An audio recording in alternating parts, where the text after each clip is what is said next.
At Large and Chair of the Education Committee. I am joined this evening, in addition to our guests, in order of their appearance, Councillor Kim Janey, Councillor Ed Flynn, Councillor Michael Flaherty, Council President Andrea Campbell, and I've also received letters from Councillor Tim McCarthy and Councillor Josh Stakem that they are unable to join us due to some scheduling conflicts. We're also joined by Councillor Matt O'Malley. I would like to remind everyone that this is a public hearing being recorded and will be rebroadcast on Comcast 8, RCN 82, Verizon 1964, and online. I ask that you please silence your cell phones or other devices. We will be taking public testimony and would appreciate it if you would sign in and indicate if you wish to testify.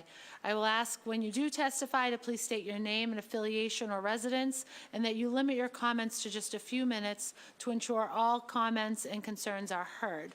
This is a hearing for Docket 0141, in order for a hearing regarding BuildBPS. The purpose of this hearing is to hear an update from the Boston Public Schools regarding this plan and to ensure that there is and will be accountability. BuildBPS was first announced in 2017, a $1 billion 10-year educational and facilities master plan investment for the Boston Public Schools. Now, 2 years later, we are looking for a clearer picture about what this means. I am particularly interested in hearing today about the financial plan because as we continue to state that this is a $1 billion plan, we really only have $750 million since some of the money has already been accounted for. I'd like to know where we are with that spending and what the remaining plans are for the remaining balance. I also look forward to hearing of any changes that have been made to the plan to date and how feedback from the community is or has been applied to the plan. And at this time, will welcome my colleagues in order of their appearance to make any opening comments. Councillor Janey. Thank you so much. Thank you, Madam Chair, and thank you all for being here, to our panel and those who are in the audience. I'm looking forward to having this conversation. I think it's a very important conversation. I would continue to encourage you to engage families and school communities in this process. I think if we take the lessons from the initial rollout, there are many, and I would like to see those lessons applied moving forward. I do have to apologize that I have several events in my district, and I'm not able to stay for this hearing, but I do look forward to reviewing the tape once it's available. Thank you. Thank you, Councillor Janey. Councillor Flynn. Thank you, Councillor Essaibi-George, and thank you for your leadership on this issue. And I just want to say thank you to the superintendent and the panelists for your leadership on bringing Boston's school buildings. You know, we haven't had any updates in 20, 30, 40 years in many cases, and I know you are trying to do your best to provide our students with the best possible environment to learn. So we appreciate that, and I have been to about 5 or 6 of these listening sessions with various constituencies across the city, and so I do want to say thank you for this type of outreach and for your transparency as well. I'll hold off on questions, but I do want to thank Councillor Essaibi-George and the other councillors, Councillor Janey and Councillor O'Malley, for your leadership on this important issue, and thank you to the superintendent and your staff as well. Thank you. Thank you, Councillor Flynn. Councillor Flaherty. Thank you, Madam Chair. Good to be here to listen. I know that we have an aging fleet of schools. Many of them have become money pits during my tenure here as the longest-serving member of the City Council. So for the first time, we actually have a plan, and it's a 10-year plan that has been rolled out. So breath of fresh air from my perspective. Let's identify which schools are in dire need of upgrading and repairs.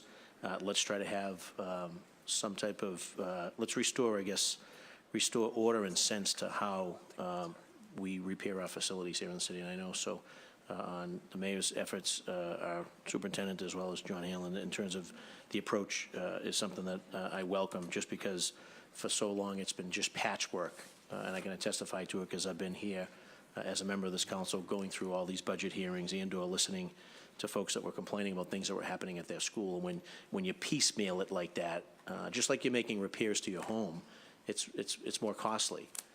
So for the first time, again, we have a plan. We seem to be streamlining how we're going to address our facilities in an open and transparent way. So I'm looking forward to hearing the testimony through the chair, and welcome any way I can support the initiative to make sure that I guess to use a boxing phrase, it's you plan your work and you work your plan, and we've never done that in Boston. We just continue just to throw money at things to sort of solve problems when we really need to take a sort of a holistic and meaningful approach at how we can do it, how can we be most cost efficient. At the end of the day, we all want that money to go directly to the children in the classroom, and when we have facilities crumbling around them, and for years, this predates this administration. For years, we've seen folks sort of turn a blind eye to some major deficiencies in our facilities, and so for me, this is very encouraging, but I look forward to hearing the testimony. Thank you, Madam Chair. Thank you, Councilor Flaherty. Councilor Campbell. Thank you, Councilor Essaibi-George, and thanks for hosting this hearing. And thank you to Councilor Janey for your leadership on this committee. Thank you to all the panelists here today. I definitely walked in and thought, wow, the full house is here. So thank you, Superintendent, and your entire team for being here. Really appreciate it. I, too, want to echo some of the comments of my colleagues, which is, obviously we do have an aging infrastructure with our buildings.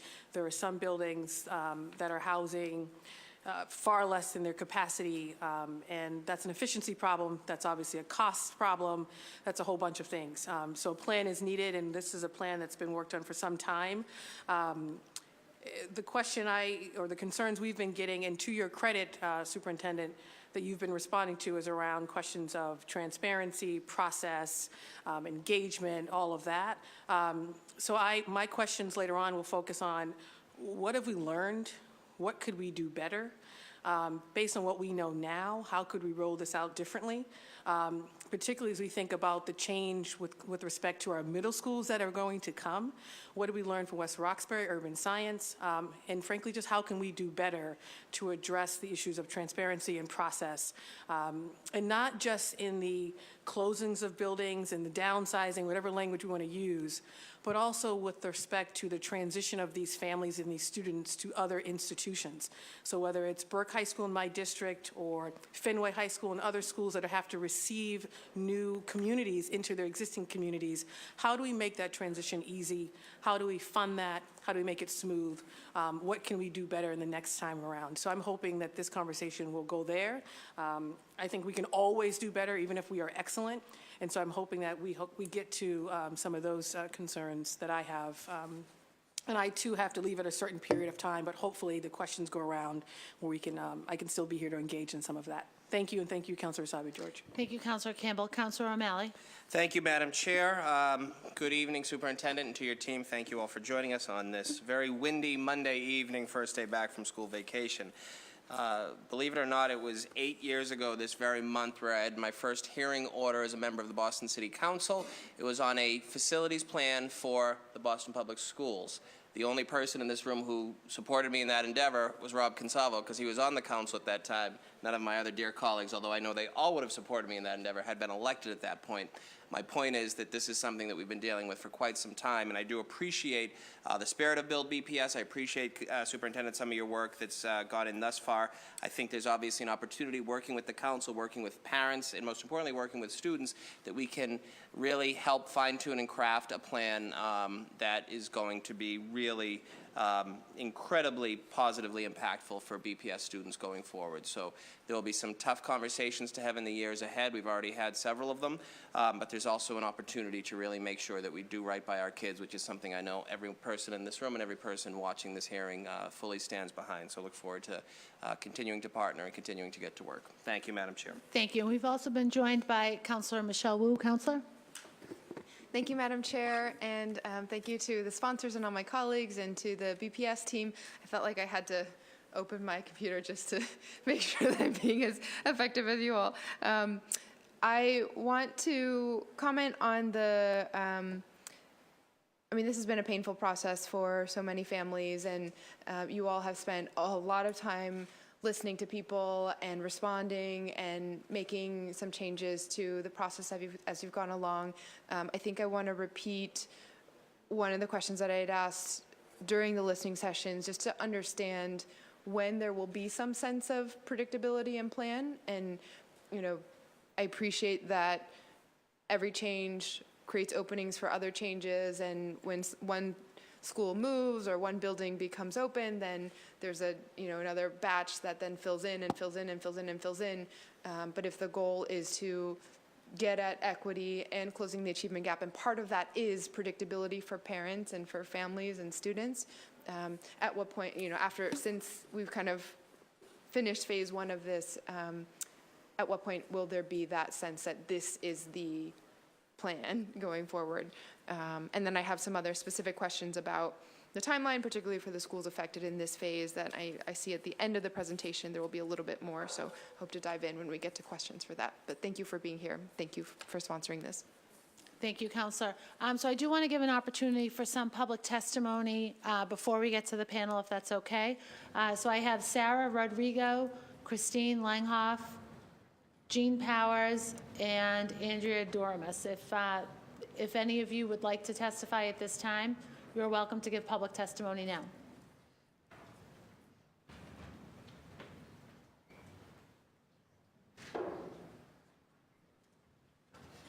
Thank you for that. Thank you, Madam Chair. Thank you, counselors and BPS. I'm Sarah Rodrigo. I'm a parent in Alston Brighton. This is my first hearing, so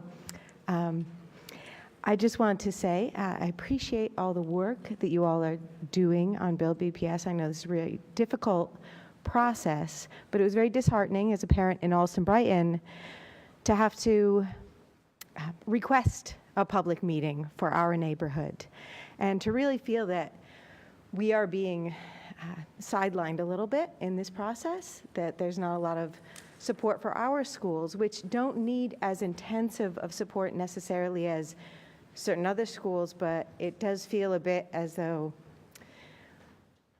the focus on neighborhoods, instead of drilling down a bit more within those neighborhoods to different issues at specific schools, is a little bit challenging.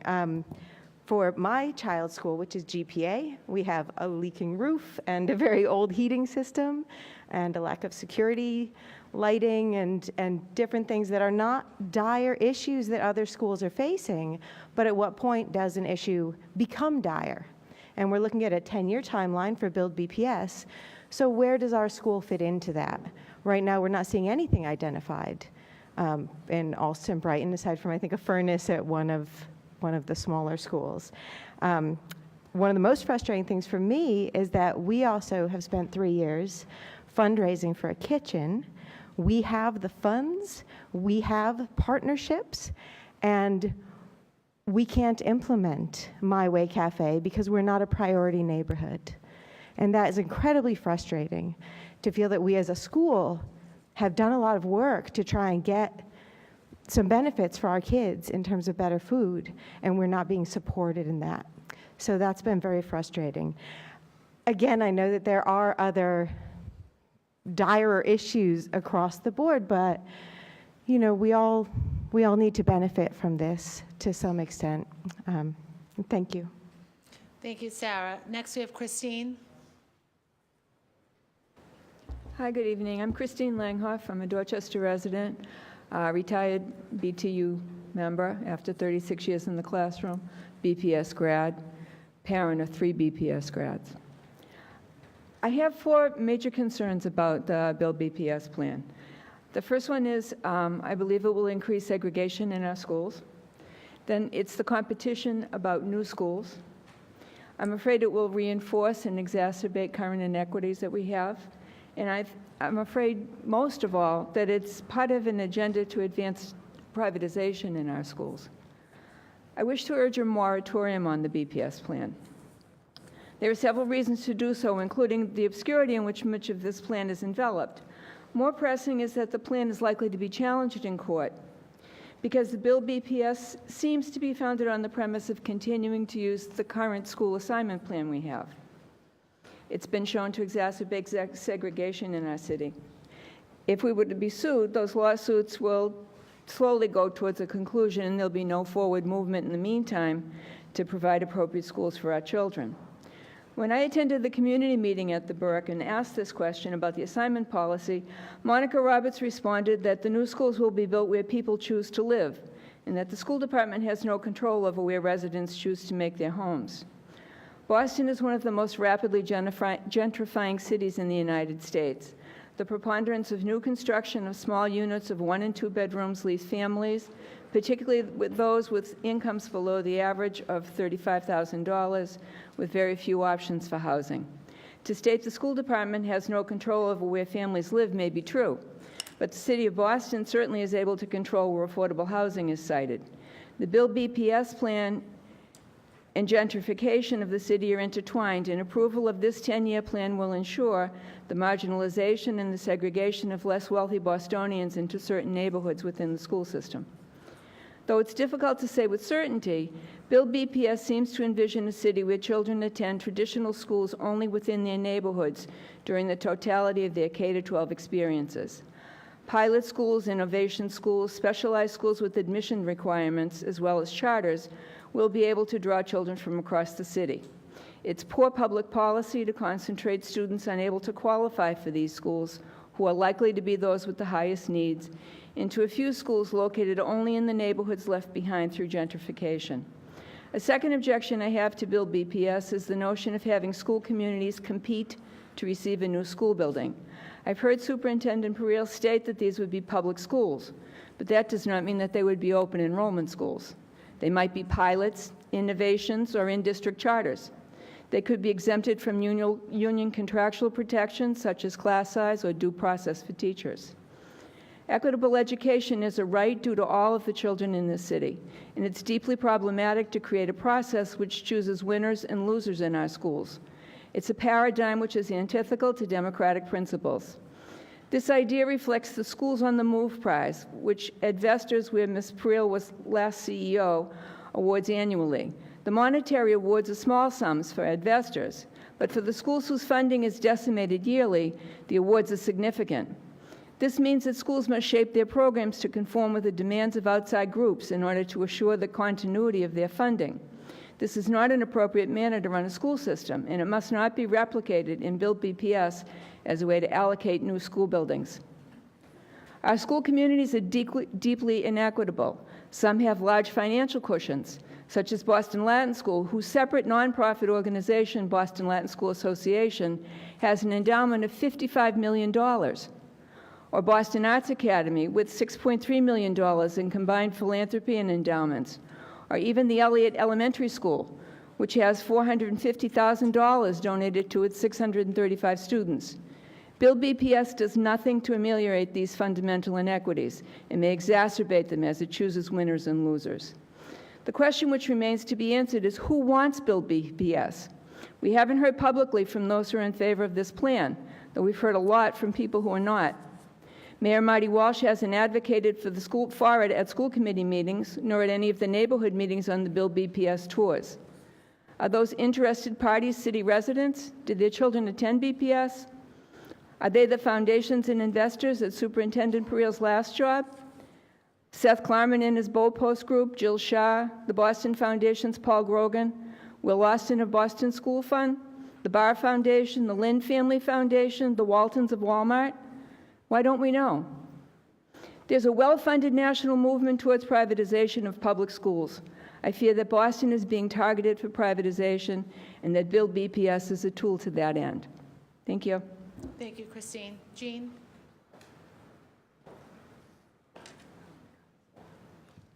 Hi, my name's Jean Powers. I'm a parent in Alston, Brighton. I agree with everything she just said, but I also have a couple of more specific complaints. And thank you very much for giving us the opportunity to testify today. My son is my daughter is a student at the Jackson Mann School in Alston. The Jackson Man is the alma mater of State Rep Kevin Honan. It's a great school. It was built in the 1970s with shoddy construction. The walls are now bowing out so that the roof has detached and it leaks and the windows are not fitting, and everyone knows this. It was being repaired all over break because of these roof leaks. It's always being repaired. It's not going to last. The Jackson Man serves a high-needs, high-poverty population. It has the only advanced work curriculum program in the area. It's also home to the Horace Mann School for the Deaf, and it's our only BCYF community center. It also is home to a high-quality, affordable preschool that takes vouchers and is really important to our community. It's not on the list for a rebuild or any improvements through the BuildBPS program. I don't want BPS to announce a few years down the road that nobody could have anticipated that this school was falling apart and now it needs to get closed and all of our kids have to get shuffled around to other rundown, underfunded schools in the area. I'd like to see some proactive measures from BPS to save this really, really important, vital institution in our neighborhood. I'm also here as a parent of the Gardner Pilot Academy, where my son attends kindergarten. That school has been waiting for 2 years for a new kitchen. It has the funding and the infrastructure, and the only thing that we're still waiting on is permission to go ahead and do it. So I'm asking now, if you guys can't help us, can you just get out of our way? Thank you very much. Thank you, Jean. And Andrea. Thank you, Anissa. Hi, my name is Andrea DeRemus, and thank you so much to Councilor George and the City Council and Councilor Janey and Councilor Malley for allowing us this time to share my concerns as a 15-year U.S. history teacher in BPS and a 20-year BPS teacher, and my son went to Jackson Man as an early learning center and advanced work. And I also support everything that Ms. Langhoff said. And I'm also a community member. Thank you for the work that you're trying to do to help BPS be better and have the long-term vision. That's a great thing. But my question is, and some of you might have read this already, and I'm going to try and keep it short here, is the value of some BPS students simply higher than the value of others? The focus of this hearing is the Build BPS Capital Construction Campaign, and some may feel my words stray from that, but I'm rising here to ask, what does Build BPS really mean? How do we truly build the best public school system in the U.S. in the way that Boston has been first in many ways? And unless we value all our students equally, we do a disservice to all of them. Any politically expedient lip service to cover that up does not build BPS. So I'm here once again, and I understand many people feel it's a done deal with West Roxbury, but having gone through 4 closures in my own BPS experience and having to drag kids down, and here, not only do we have to create great curriculum and also be social workers after school and also build school climate and all the things we have to do that I have spent 4 times, and I'm going to cry again. I call it school closure PTSD. And it's because it's like, so we have to drag our kids and our parents to try and keep schools open. So basically, I have a lot written here, and I'm basically just going to say, in the case of the West Roxbury Ed Complex schools, if we're actually being honest, there is not even a reasonable argument or 2 sides of the story. It's just straight up, your education and your lives just matter less. Despite the talking points that all of you caring people, and including Superintendent Perul, who's just so good at, I mean, you're just, you're a very good presenter, and that's a good thing. Rattles off so efficiently, including even a caring member of my church, reiterated all this about why it was so necessary to happen the way it was. The brazen truth, it cannot be avoided, the brazen truth, and I just feel it has to be said out loud, and I'd like it documented. So I'm going to cut my comments really short, and there's a lot more because I wanted to talk about what it's like to go through school closures and the most how important it is for schools to build community, to have I can count on you, trust your back, that's what builds a community, and that with the kids feel known, that they feel seen, that they know somebody knows them. And this, it's just like this on again. So I just want to say, can you imagine, this is my basic point, have my million words here. Can you imagine in a million years if there was an emergency problem with the physical plant of the building at Boston Latin School for where my own son graduated, 7 to 12, and so I know the sense of entitlement they have that's imparted. Would these students simply be asked to scatter, not acknowledging the sense of school identity, social coherence, and history that they knew they had as a school? And I know you can say with 100% that that would never, ever happen to Boston Latin because the building was broken, right? And so I just feel like I called them today to try and get an update because I've been in and out of the city. I've been away. And I said, so what's happening? They didn't even know this hearing was happening. Maybe they did, but they said they didn't because I think they would have been here. I know you've heard their crying and their sob stories, but just as a teacher who has seen my kids over and over again have to go through this, I just can't believe you're doing it once again, and it just doesn't, it's not what this city is supposed to be about. And whatever you say, you could figure something out, is all I have to say. And there's all my million words, and I'll submit them as testimony. Andrea. Thank you. Thank you. So I do want to thank the panel for being here, especially Superintendent Pearl for joining us for this presentation. So I'm going to open it up to the panel. I'm not sure, Superintendent, if you'll be giving opening remarks, but instead of, as people speak, I'll let them introduce themselves. Thank you, Superintendent. Great. Oh, it's already on.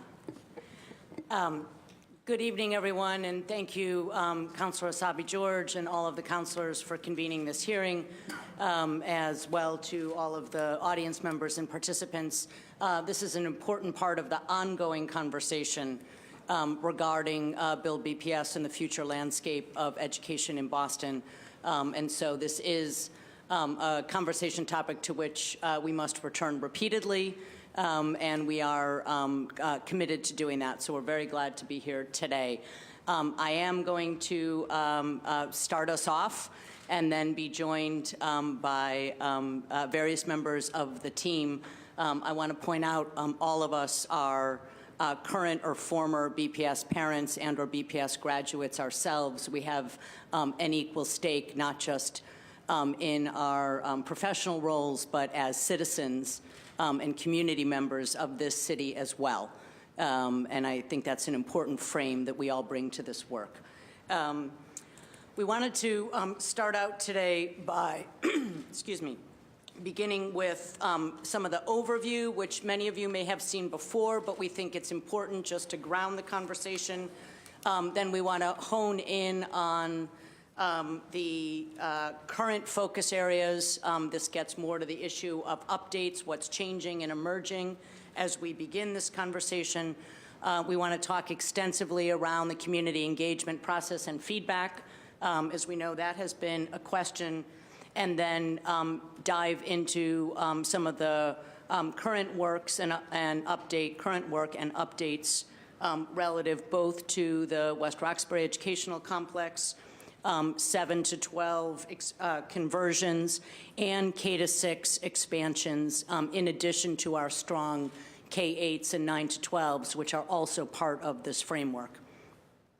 As we go throughout the conversation, I just want to remind us all that BuildBPS really exists at present in two phases. The first was the original launch in 2017, which accomplished some very important work in terms of both brainstorming, but also facilities analysis, but also, as most of us know, approached a stalling point over much of 2018, and then has been restarted in what we now would call phase 2 with the launch and public release of a plan for the conversation that we are now having today, and that commenced on October 17, 2018.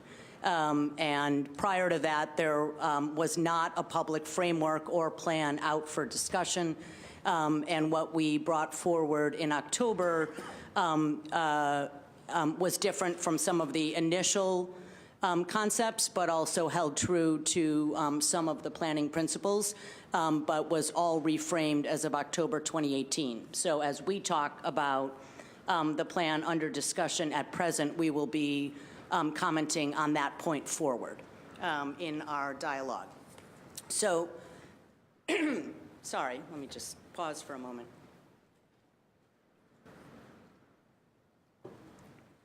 So just to kick us off with the slides, I think the first thing we want to point to is some of the principles that have guided the design of the plan and are, I think, important principles moving forward.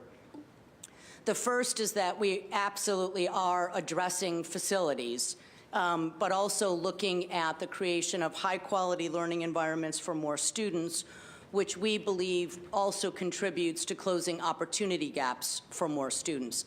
Buildings alone do not make for great teaching, but buildings and the environment that they create facilitate the sort of teaching and learning experiences we want for more students.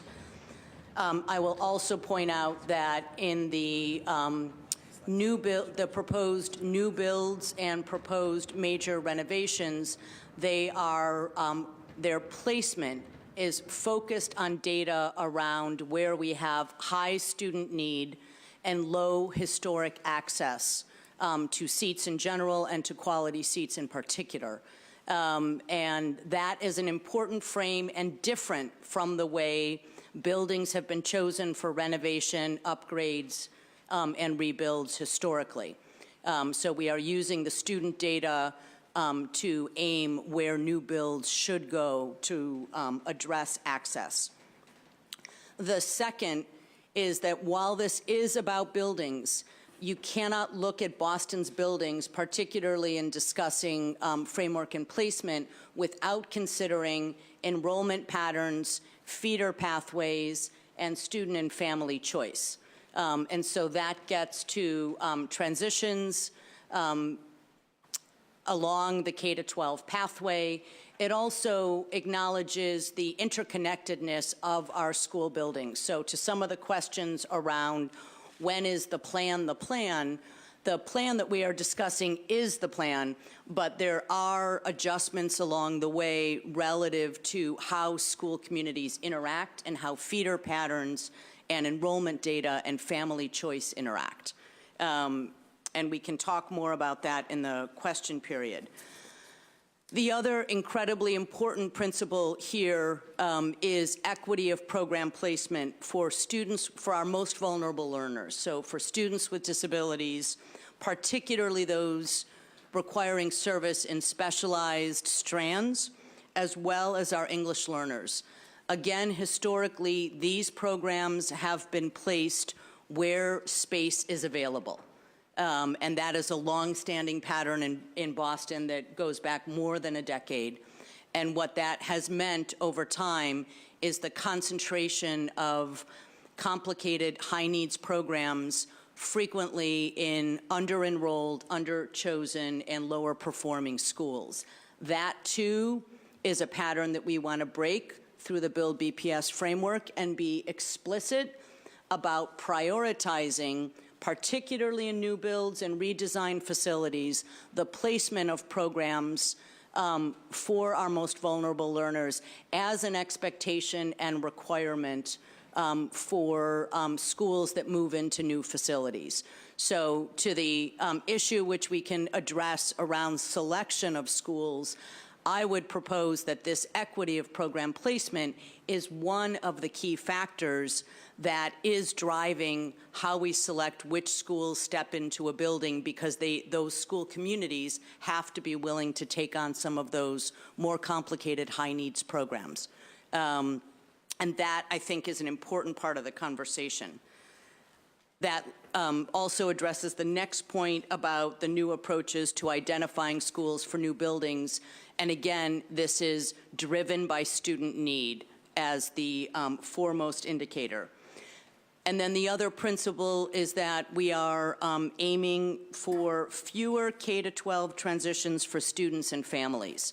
There's been lots of discussion about the complicated and plentiful grade configurations across Boston Public Schools. Boston is a complicated landscape. We don't necessarily believe that uniformity is likely to work, but narrowing some of the complications of those transitions and choices is something that we have heard repeatedly from families, many of whom choose 4 or 5 schools over the course of a K-12 pathway.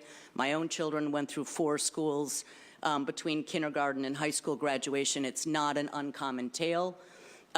However, what we are aiming for is principally a system that respects the strong history of K-8, 9 to 12s, where those strong pathways exist, but also relies on an expansion of K-6, 7 to 12, particularly for some of the new builds. Both of those are principled around this notion of meeting citywide student need and equity of program placement, meaning that we need to have school buildings that can accommodate a more diverse range of student need. So with those 4 principles in mind, I also want to turn briefly to the fact base that has driven a lot of the thinking behind the BuildBPS plan. And these facts really focus on the interaction between school buildings and students. So again, recognizing feeder patterns, enrollment data, and family and student choice. I'm going to focus on 4. All 8 of them are outlined here, but there are 4 that I want to identify in particular. The first is that there are not enough elementary seats to serve students closer to home in the southern half of the city. So as we go through the conversation, you will see there's a lot of focus on new builds in the southern half of the city, and by this we mean from about the gas tank at exit 11 on the expressway, if you draw an imaginary line straight across the city to the lower half of the Arboretum, everything south of that has, in general, more children than seats, and everything north of that is in better balance. However, currently, there's also demand and competition there because families are choosing citywide if they don't have adequate choices in their own neighborhoods. The second is that we currently have limited options for expanding special education, English learner, and K-1 programs. And I want to point out that many of our programs for our most fragile students with disabilities, because of the nature of the programs, require more classrooms and space for the same number of children than might be true for children in a general education setting. And these are the programs and the children that have been squeezed out of the planning process in terms of equitable placement and thus equitable options for those students and families. This is particularly acute to the third point around the distribution of English learner and special education programs at our high schools. So Boston's pattern of placing programs wherever there's space over the past decade plus has led to a particularly jarring fact right now among our highest special needs students at the high school level. 56% of them are educated in 5 of our open enrollment high schools. That's 5 of our 33 high schools are educating 56% of our highest special needs students. Of those 5 high schools, 3 of them also serve the highest concentration of English learners. So when we talk about equity of program placement as a key principle of BuildBPS, this is a core equity principle. We have to include in the forefront of our planning how we meet the needs of our most vulnerable learners. And the last key fact is around enrollment in our standalone middle schools, which has declined roughly 1,800 students in the past 6 years alone. But the story is much longer than that. In 2009, Boston had 16 standalone middle schools, meaning middle schools serving just grades 6 to 8. Today we have 6. And those 6 have lost 1,800 enrollment over the past 6 years. That pattern of enrollment decline is driven by both unintended consequences of past decisions and also forces outside of BPS's control. So over the past same decade that Boston has been rapidly expanding its K-8s, that was done without full consideration of the impact on standalone middle schools. At the same time, in the same period, was the dramatic growth of the charter sector, many of those schools opening at grades 4, 5, and 6, which simultaneously pulled from our middle schools. That represents, and leading to one of the more dramatic enrollment declines across a school sector that certainly we have seen. The lessons learned from that is that we need to be very careful about unintended consequences as we make more enrollment shifts and feeder pathway changes, and we have thought carefully about that in the design of the BuildBPS plan, but it also leads to the recommendation in the BuildBPS plan that Boston concentrate on building sustainable school communities along the K-6, 7-12, or K-8, 9-12 pathway, recognizing the significant decline of middle schools, which also means that families are choosing nearly every other option, if they can, rather than choosing the standalone middle schools. Those campuses, thus, are much smaller than the campus footprint and do not allow us to meet the complicated needs, again, particularly thinking of our English learners and students with disabilities. So those are the key facts and the principles that underline our plan. And with that, I'm going to turn things over to our Deputy Chief Financial Officer and a key strategist and analyst behind the BuildBPS plan, Nate Cooter.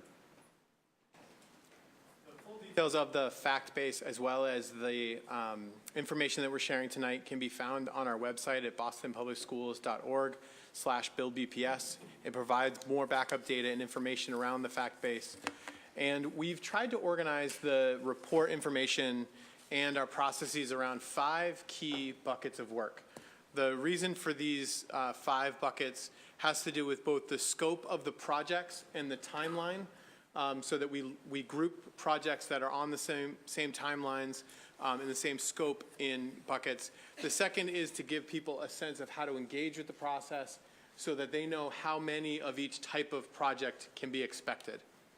And so on this slide, the left side of the slide starts talking about our most impactful and largest scale projects. The first category is new builds and expansions.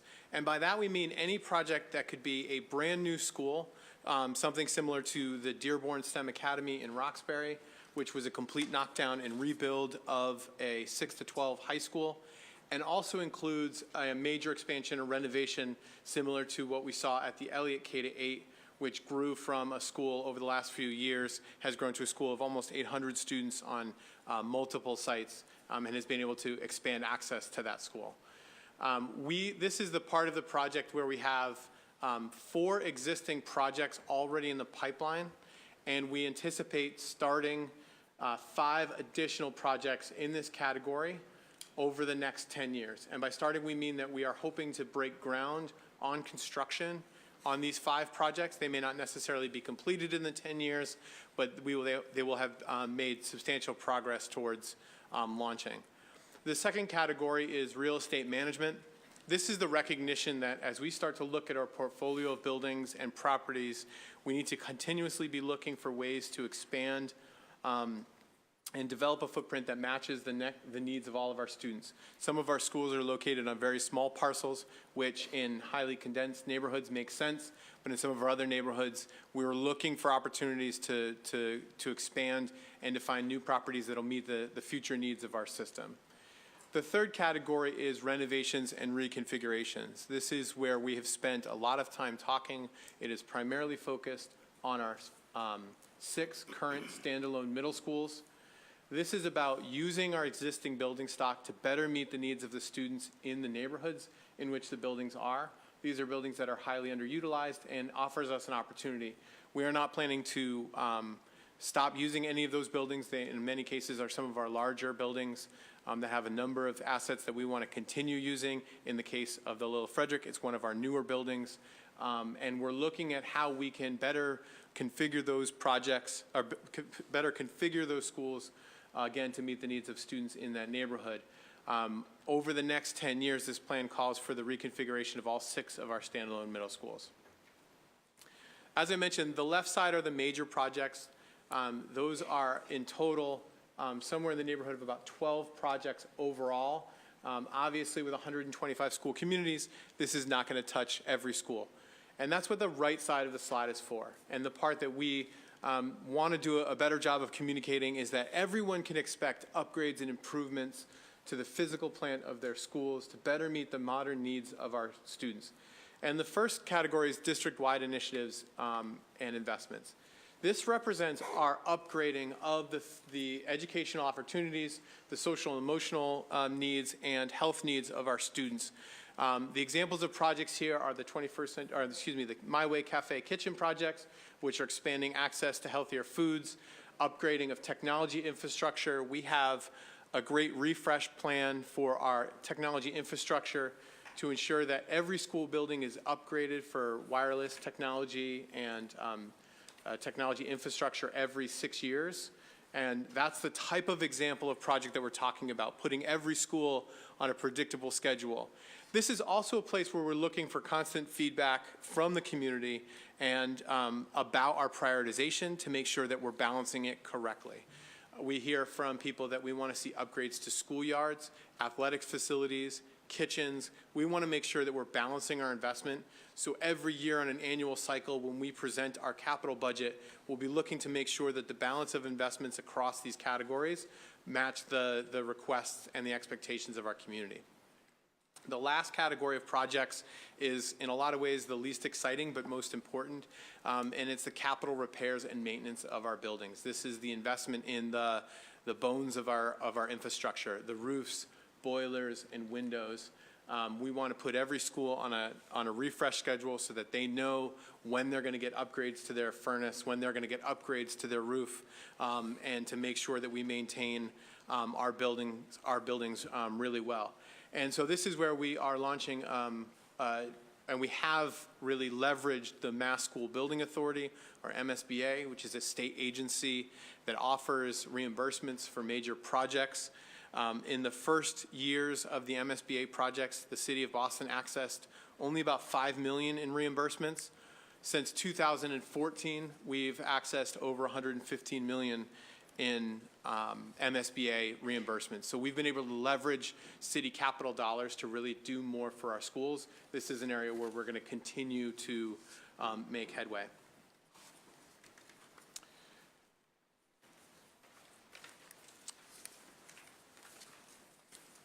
I've already talked about the new schools and new buildings and major expansions. This map highlights 9 areas of the city that we are focusing our process and major expansions, and they fit into 3 categories. The first, the green circles, which are meant to represent the rough approximation of the geographic area that we're looking. And so the size of the circle represents sort of the area of the city that would be able to benefit from the new building or major expansion that we're talking about. This would be either building a new building for one of our existing school communities or doing a major expansion for an existing school, which may or may not be on their current physical site. So this is not about new buildings for charter schools. This is not about a new school community being created in that area.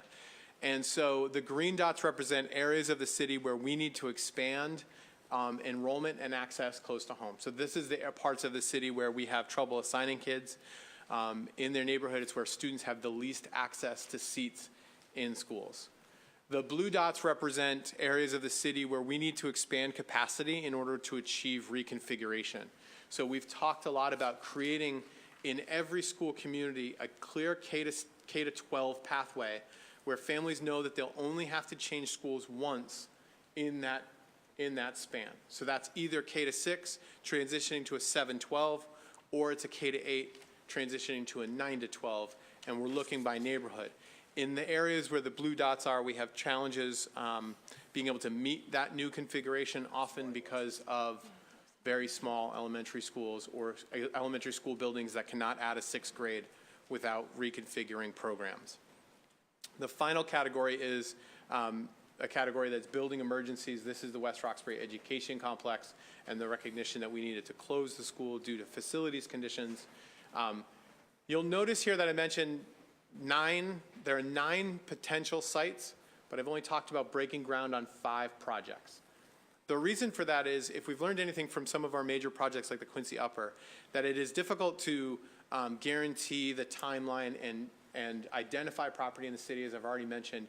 What we want to do is start queuing up our projects so that we're better positioned to leverage both the city's capital finances and the MSBA process. So we want to identify all of our projects, identify the priorities of these projects, so that we can start queuing them up, so that we're not just talking about the next 10 years.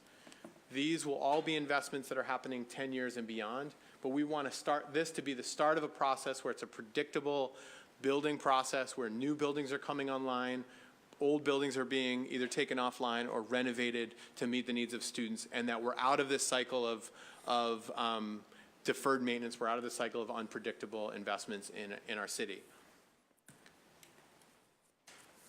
Part of that has been made, the predictability has really been made possible by the mayor's $1 billion commitment to BuildBPS. And that's something that I think has allowed us to be more thoughtful and planful over a period of time, which is that the mayor's office has committed this $1 billion. Of that, $740 million are expected to be city capital dollars, with the remaining amounts being made up for by our anticipated Mass School Building Authority reimbursements. What this has allowed us to do is start to think strategically and sequence projects predictably and start talking about them publicly. Before our capital plan would be presented, we would show this year's capital projects with several years and a sort of short timeline. Without that firm commitment for a 10-year plan, it didn't allow us to really come out and say, okay, here's what we're going to do in years 7 and 8. But with the commitment of funding, with the knowing the cash flow, we can start to sequence these things out and bring more predictability. So the 10-year capital plan does cover the years fiscal year 18 through fiscal year 27. A planned, as I mentioned, spending total of $744 million from city funds, with the MSBA matching the rest. In the current plan, $220 million of the city funds will go to annual program spending. That is money that includes accreditation improvements, technology upgrades, capital maintenance. That's the right side of that slide, the district-wide initiatives and the capital improvement overall. $147 million is budgeted for projects that were currently in the pipeline at the start of the BuildBPS project. That includes the Boston Arts Academy, the Dearborn project, which wrapped up at the start of this year, and projects like the Carter School. And $46 million of that is for projects that began in this school year, projects such as the My Way Cafe, kitchen renovations, and other roof and window repairs that were part of the MSBA process. The remaining $360 million of the reserve is for future projects. It is what has been set aside for us to achieve the 5 major new projects that have yet to be named in the process. So that's our overview of the cash flow.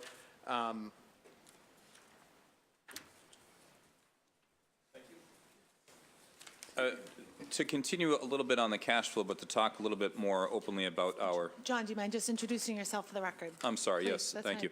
you. My name is John Hanlon. I'm the Chief Operating Officer for Boston Public Schools, also a graduate and parent of 4 children in the schools.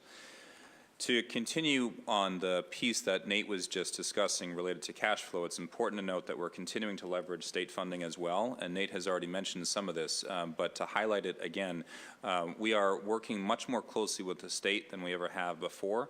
It's worth noting that for many years now, school districts across the state of Massachusetts have been building new schools with state funds.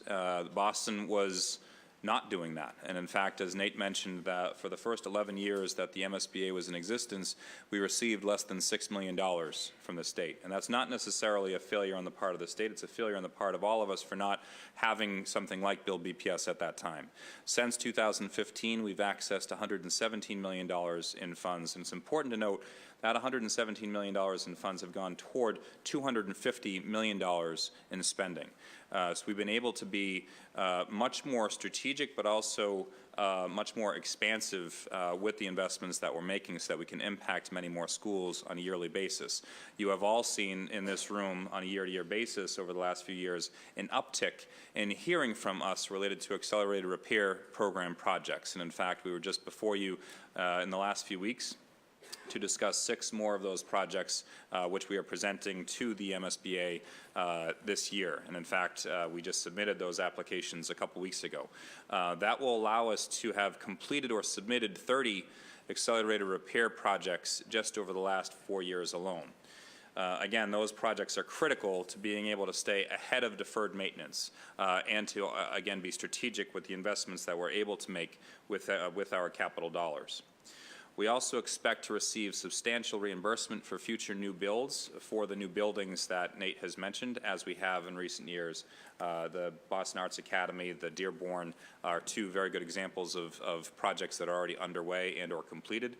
The Carter School and the Quincy Upper School are great examples of schools yet to come, where we will receive dozens, tens and tens of millions of dollars of reimbursement funding from the state to allow those projects to happen, to then free up capital that we can then spend on other projects across the school district.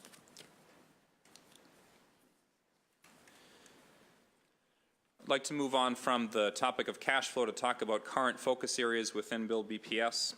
First and foremost, the #1 priority for us over the last several months has been to execute the closure of the West Roxbury Education Complex, including both Urban Science Academy and West Roxbury Academy. A brief note on that, as we've said publicly many times, we did not set out to embark upon BuildBPS with the closure of a school. We know how disruptive that is, and we regret the disruption that it causes. This is a situation that presented itself to us through which we had no other recourse, knowing that the safety of the students and staff in that building was of the utmost importance and that we needed to take the bold move to recommend the closure of the facility.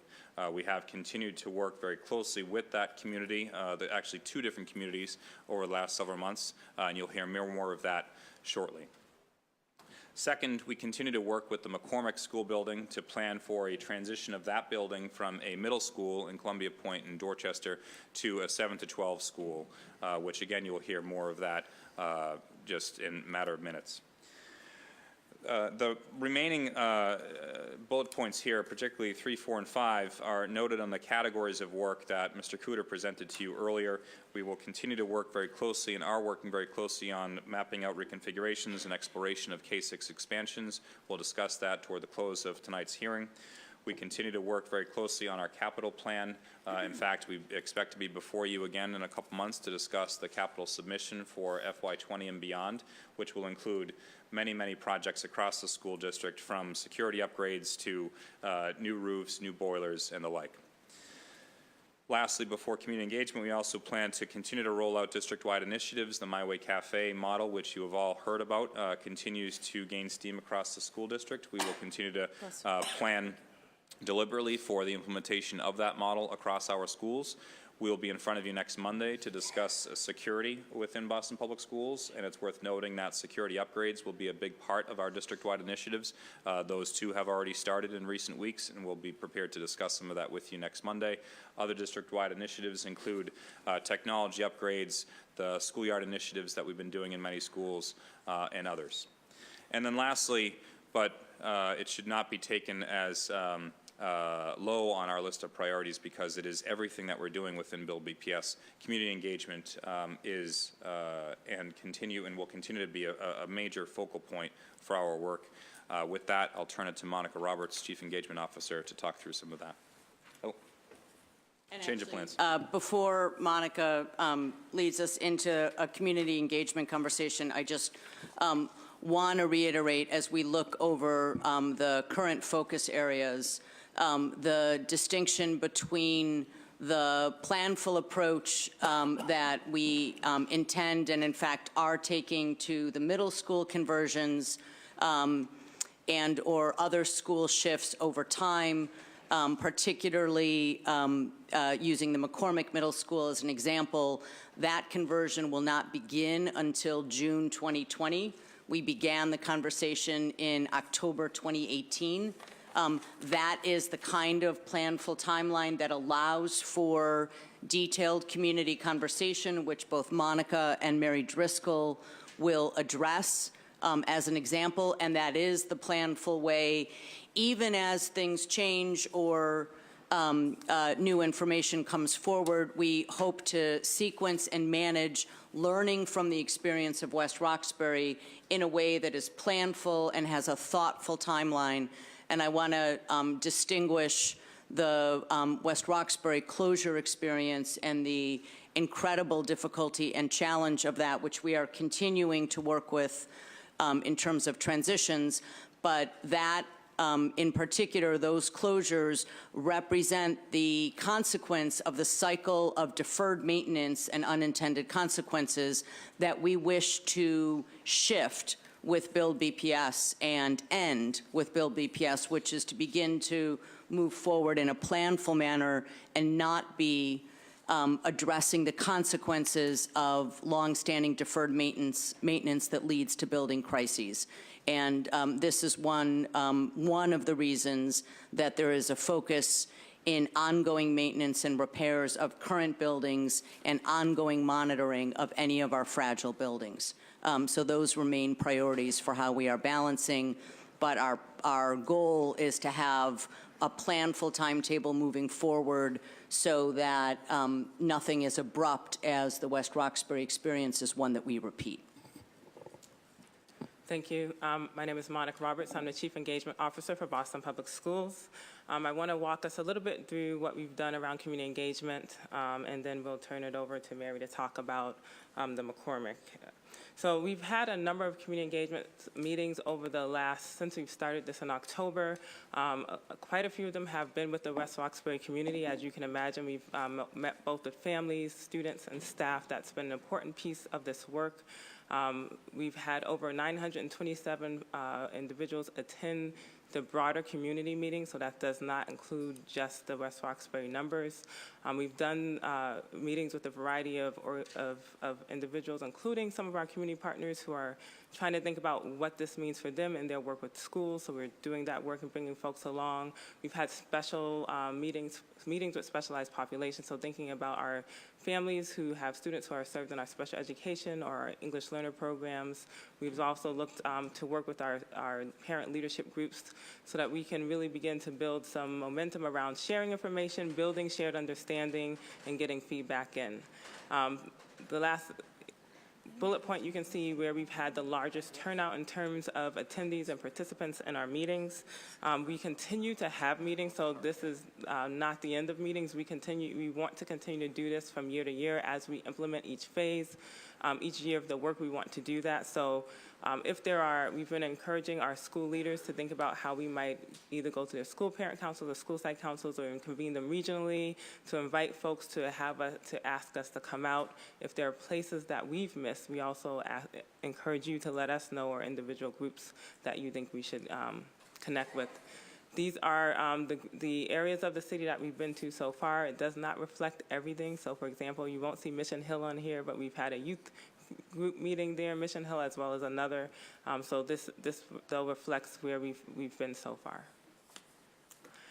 One of the things that we are trying to do new in this process, as a district, we've done a really good job historically of having meetings that draw out a lot of voices, but not all of our historically marginalized populations. And so one of the strategies that we're implementing this year is to launch our Community Engagement Advisory Council, which started in December. The goal is to work with organizations that have a constituent base, and particularly those that serve historically marginalized populations, who can help us rethink our strategies and our processes for really connecting with families whose voices are not always represented, who are not at the table. This is one of the key goals of this effort, so that all voices are represented. When we were talking about feedback and input and making shifts to BuildBPS, that is particularly important.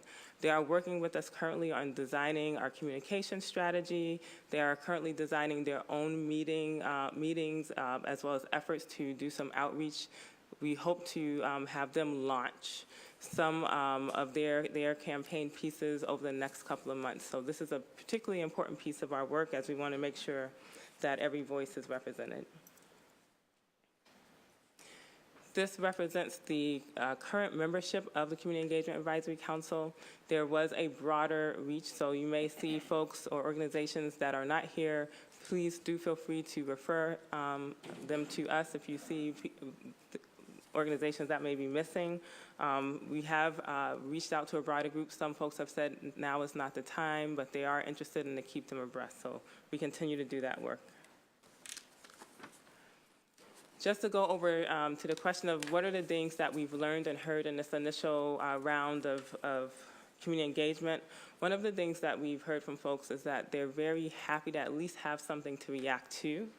I think that is a particularly important piece of this, that we've come out with a proposed plan that we can engage in dialogue around so that folks know what we're thinking about doing, why we're thinking about doing it, and then they can give us input. I think in particular, the district's use of input has been important. I think it would go a long way to building trust. So we've done a lot of work around Mccormick, for example, where we had a proposed way of doing the work, and due to the feedback that we got from the school community, we've made adjustments. Another place where we've gotten feedback from the broader community is around our plan to go K-6 at a much slower pace. We've been asked by a number of school communities to reconsider that, and so at this time we are looking to see if we can accelerate that process and have some schools go as early as 2020, I believe. The other things that we've learned is that the application process, we have heard concerns about the application process, and I think because of that, we're really working with this first round around the McCormick community, looking at how do we implement that application model, how do we make it feel collaborative, how do we provide technical assistance and support to schools so it does not feel like a competition, but it's really a thoughtful way of strategizing around how do you bring school communities together when you're trying to reconfigure them. And then the other piece that I think has been really important and a learning point for us is the piece that seems really exciting is the new build, but one of the most important pieces is this piece around capital planning and continued maintenance of buildings. One of the things that we've heard from folks is that we need to talk more about that, because it's really important for people to know that every building will be addressed. Everyone will not get a new building, but every building will be addressed, and that we have a thoughtful plan for doing that work. I think lastly, we've learned that we have to continue to try different ways of reaching out to different constituencies. This is why we're working with the Community Engagement Advisory Council to do that work. We know that any plan creates some anxiety, but our participants have indicated that they feel like this is a thoughtful plan that renders hope. And we know that our trust will be earned as we continue to use the feedback that we've received in the way, for example, in the ways that we've been using it with the McCormick and the K-6 process. So we're going to move to talk a little bit more specifically about what's happening with Urban Science Academy and West Roxbury Academy. And we've done a lot of work with those two school communities. Those two school communities were included in the first round of registration, which has closed. We went to the school and had a number of opportunities for students and families to learn about their school options. We've done one-on-one appointments with almost every student to make sure that they understand where they are as it relates to being on track for graduation, what are their options available to them, and to help them and their families kind of grapple and think through the choices that were available. In addition, we've paid a particular attention to some of our youth who are off track to help them think through what might be their options as it relates to alternative education. There's been a lot of support for our students being served in our special education programs, as well as our English learner students, to ensure that they are aware of all of the options. We are looking to move students and cohorts together so that they are able to continue to have a sense of community and get served in the same great programming that they have had in the Urban Science Academy and West Roxbury Academy.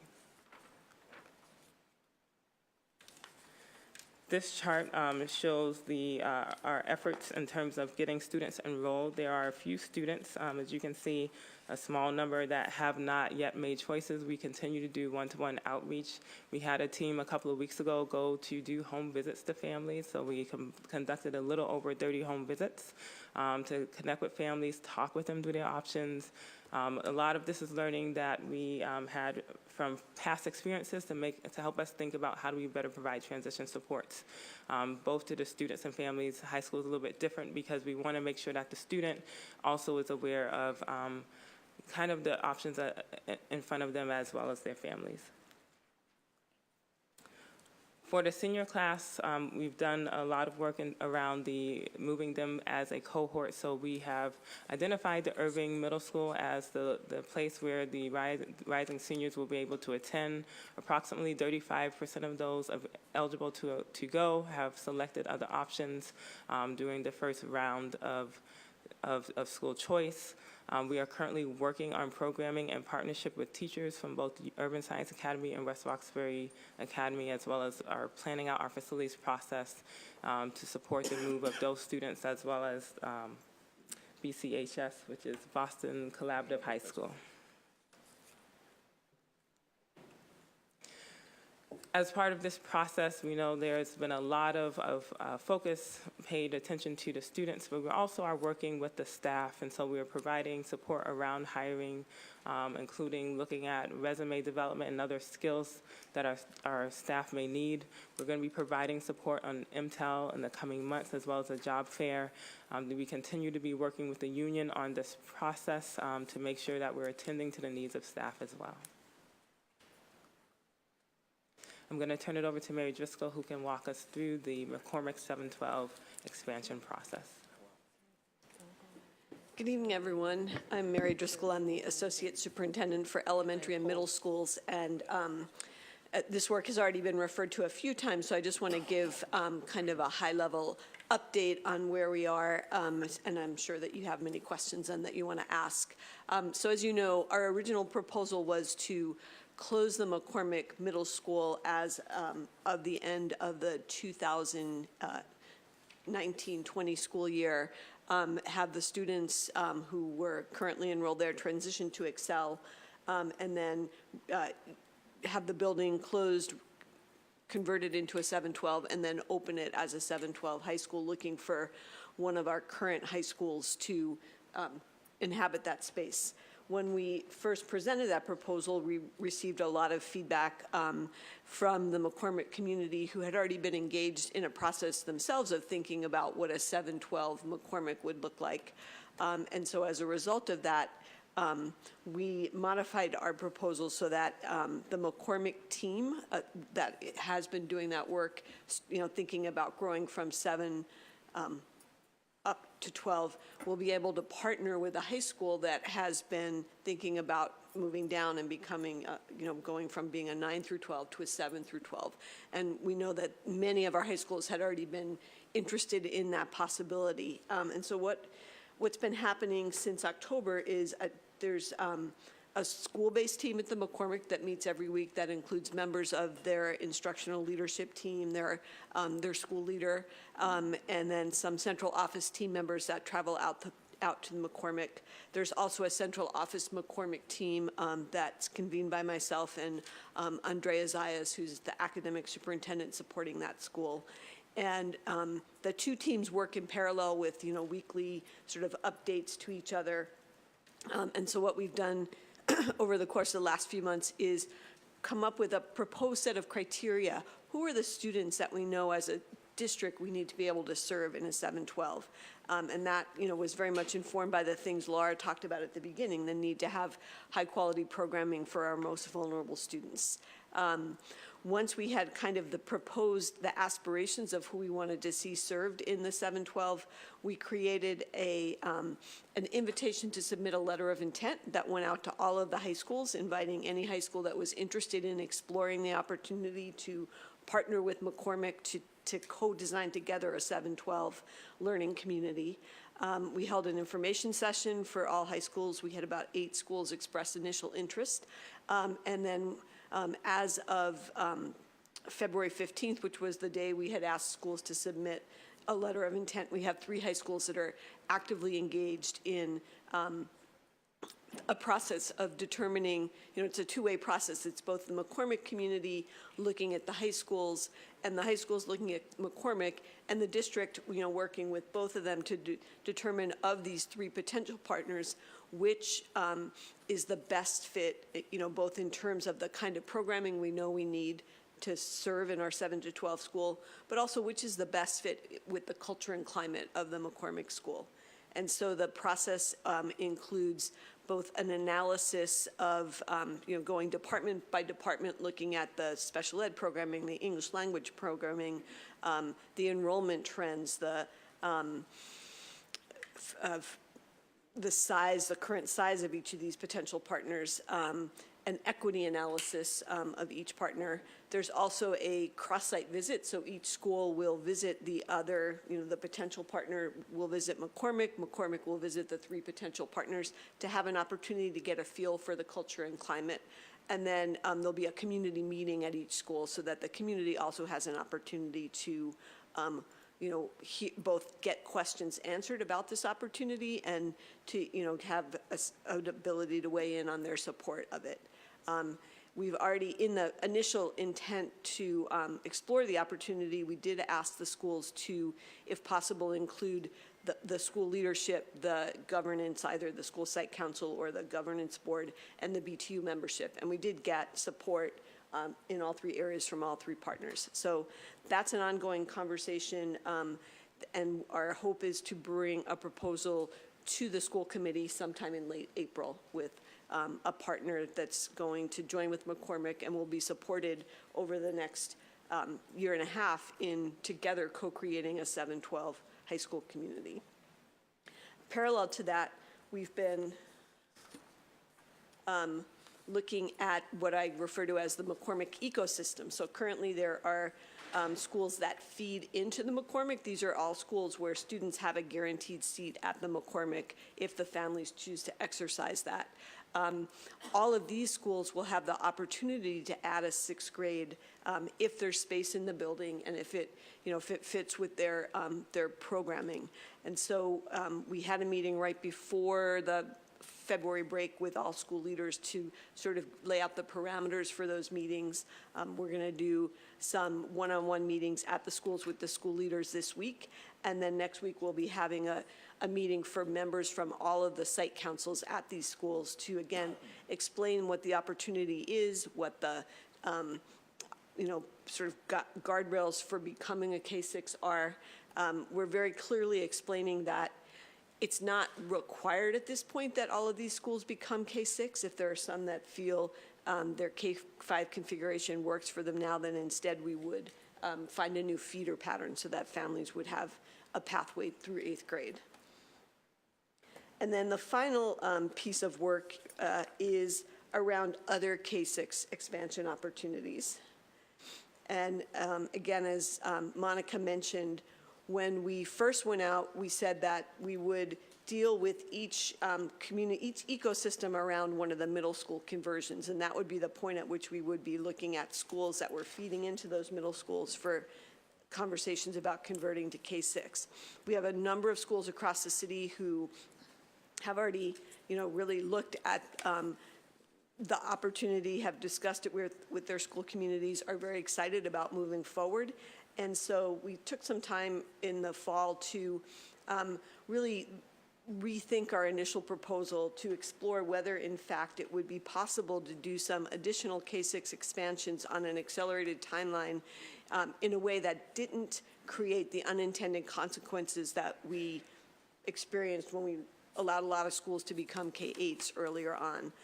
And so we do feel that there is an opportunity to do a limited number of other K-6 expansions for the school year 2021 and 21-22, again, with a set of guidelines that, would require the school to be able to do it within their existing space, that it would have to, be for all of the students in the school, both the general ed population as well as students with disabilities and English learners, that it would it would not leave the school with absolutely no what we call 21st century space. So, they can't give up every music room, every art room, every, free space in order to squeeze in the 6th grade.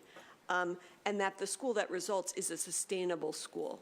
We know that we struggle particularly with our small school communities that have just one classroom per grade.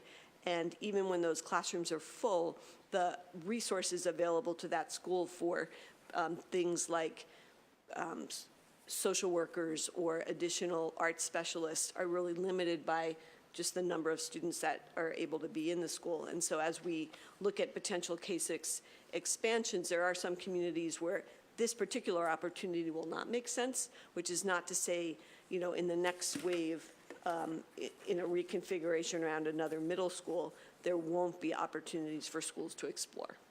And so that's the current state of the work. And again, we anticipate bringing an additional number of K-6 expansion recommendations to the school committee probably in May of this year.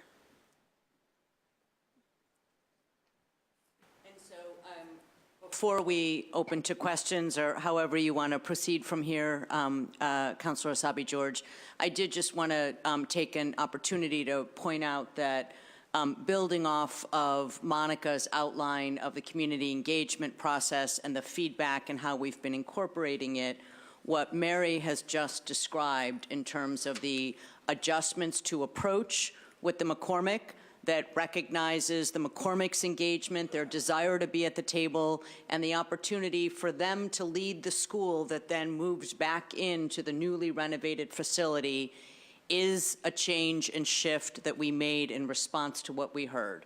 The engaged approach that we are taking with the K-6 feeder schools around the McCormick, or the K-5, currently K-5 feeder schools, and the transparent conversation we are having with the school communities, their school leaders, their school site councils, and giving them options about how quickly they move to the K-6 structure is, again, part of the transparent dialogue that is necessary to make some of these big moves happen in any network or cluster of schools. And then the accelerating of the K-6 expansion was in direct response to pent-up demand. We know people have been waiting for BuildBPS to move forward. There are 28 schools by our current count that have at some point expressed interest in K-6 expansion. Not all of them are impacted by the initial McCormick transition. So going back to the drawing board, coming up with a set of criteria and guardrails that we thought could accelerate that without throwing the system into dramatic disarray by trying to do too much too quickly. We put those guidelines out transparently to all school leaders and then began the series of conversations that Mary has just described. That's, again, an example of how we are. This is an iterative plan. There are important principles, but we are trying to create space and movement in response to the feedback, which builds a better plan. It is also the reason that we are looking to have longer timelines in some of these conversations, so there's room to make these sorts of modifications in response to school and community feedback and incorporate that into thoughtful plans moving forward. Thank you, Superintendent. Thank you all for a very thorough and thoughtful presentation. We're gonna have sorry, let me just set my timer here. I have a lot of questions. I know my colleagues do too, so I'm gonna start my own clock for question and answer. I do just really want to thank you for that presentation, and I am a supporter of BuildBPS. I think we need to make these significant improvements in our schools, and we need the money to do so. Yeah, there are certainly some challenges that I've articulated before the school committee and to many of you over the last few months in particular about some of the challenges that I've seen and faced through my work. I do want to know through this work, Superintendent, you refer to this plan as the plan, and although it's very dynamic and sort of it's a moving document or a living document. I'm curious about what components of it have been voted on and passed by the school committee that we're sort of waiting on to move forward. Yes, and before I answer, I just want to say that I am going to have to leave close to 7 for a prior engagement, so I'm going to stay for as many questions as I can, but then with the very able team here, I have no doubt that you will get answers. And so because of the iterative nature, the plan has always been to bring as specific elements become more concrete, bring them to the school committee at that moment for specific approval. So as an example, while we laid out the full 10-year plan in October, what we brought to the school committee in December focused on the unfortunate initial closure recommendations, but also the identification of the first 2 properties that we were going to focus on for new builds, meaning property acquisition. Similarly, as Mary was just describing, this spring, we will bring to the school committee both an overview of the K-6, 7 to 12, K-8, 9 to 12 framework, but also specific recommendations relative to the plans for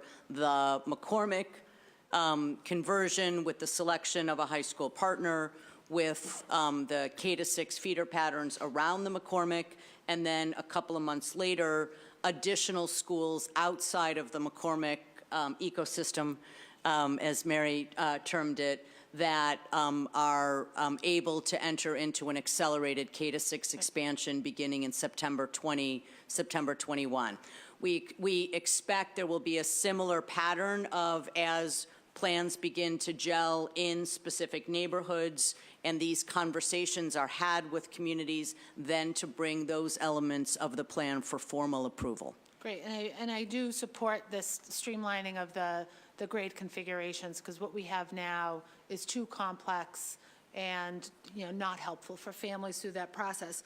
But through those changes, we've talked a little bit, or you've presented a little bit about the unintended consequences that sometimes come about when we're making these changes.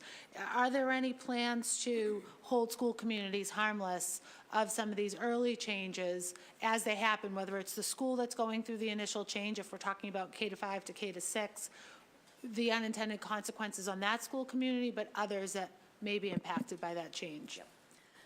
I'll take the first one, and then Nate, you can fill out if I get anything wrong. So yes, and this is also a place where I think ongoing conversation and community feedback, and particularly school community feedback, helps us understand and prevent some of those. So one example is that in the K-6 expansion outside of the middle schools, one of the parameters is that an individual school that really wants to add a 6th grade may not be able to do it if it has dramatically negative consequences in the near term on, say, 3 or 4 schools that are connected to them. On the other hand, we are willing to consider it if modest mitigation by the district can make it move forward. So we need to keep that in some balance. Similarly, the other potential unintended consequence that we wish to head off is around K-6, 7 to 12, that expansion with our current and remaining K-8, 9 to 12s. If we're not careful and we do K-6, 7 to 12s, we could unintentionally negatively impact enrollment in our K-8s, particularly at the middle grades, and particularly for some of our smaller schools. As a result, one of the design principles that we believe that we will begin to carry forward in 7 to 12s is that new 7 to 12s are smaller at the 7th and 8th and become larger at the 9th grade for the 9 through 12, because we want to preserve a genuine option for families that are in K-8s so that they too can choose across multiple 9 to 12s by the time their children get there, and not accidentally force them to start pulling their children out early, which is, of course, what we see in both middle schools and K-8s when people are eager to grab a seat in a particular school. So that's an example of both some of the mitigation that we're prepared to do and some of the unintended consequences that we're seeking to avoid. Great, thank you. Councilor Flynn. Thank you, Councilor Essaibi-George. Thank you, Superintendent. And Superintendent, I have a few questions. One on the BPS plan. I had the opportunity to visit the Carter School recently and saw the great work the teachers and staff are doing there and helping our students with special needs and disabilities. I know there's a plan, hopefully, to have a therapeutic swimming pool to help our students. How does BPS plan effectively provide a safe and a great learning environment for our students with special needs or disabilities. And I'm referencing that because I saw the wonderful work the Carter School does in helping so many of our students.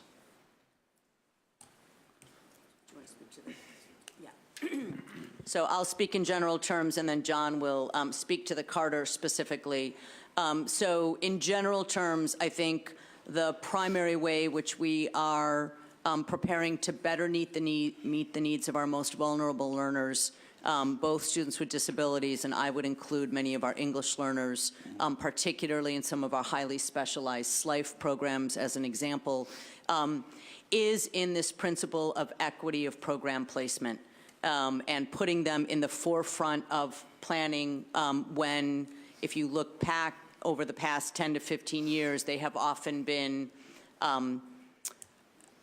not in the forefront of planning.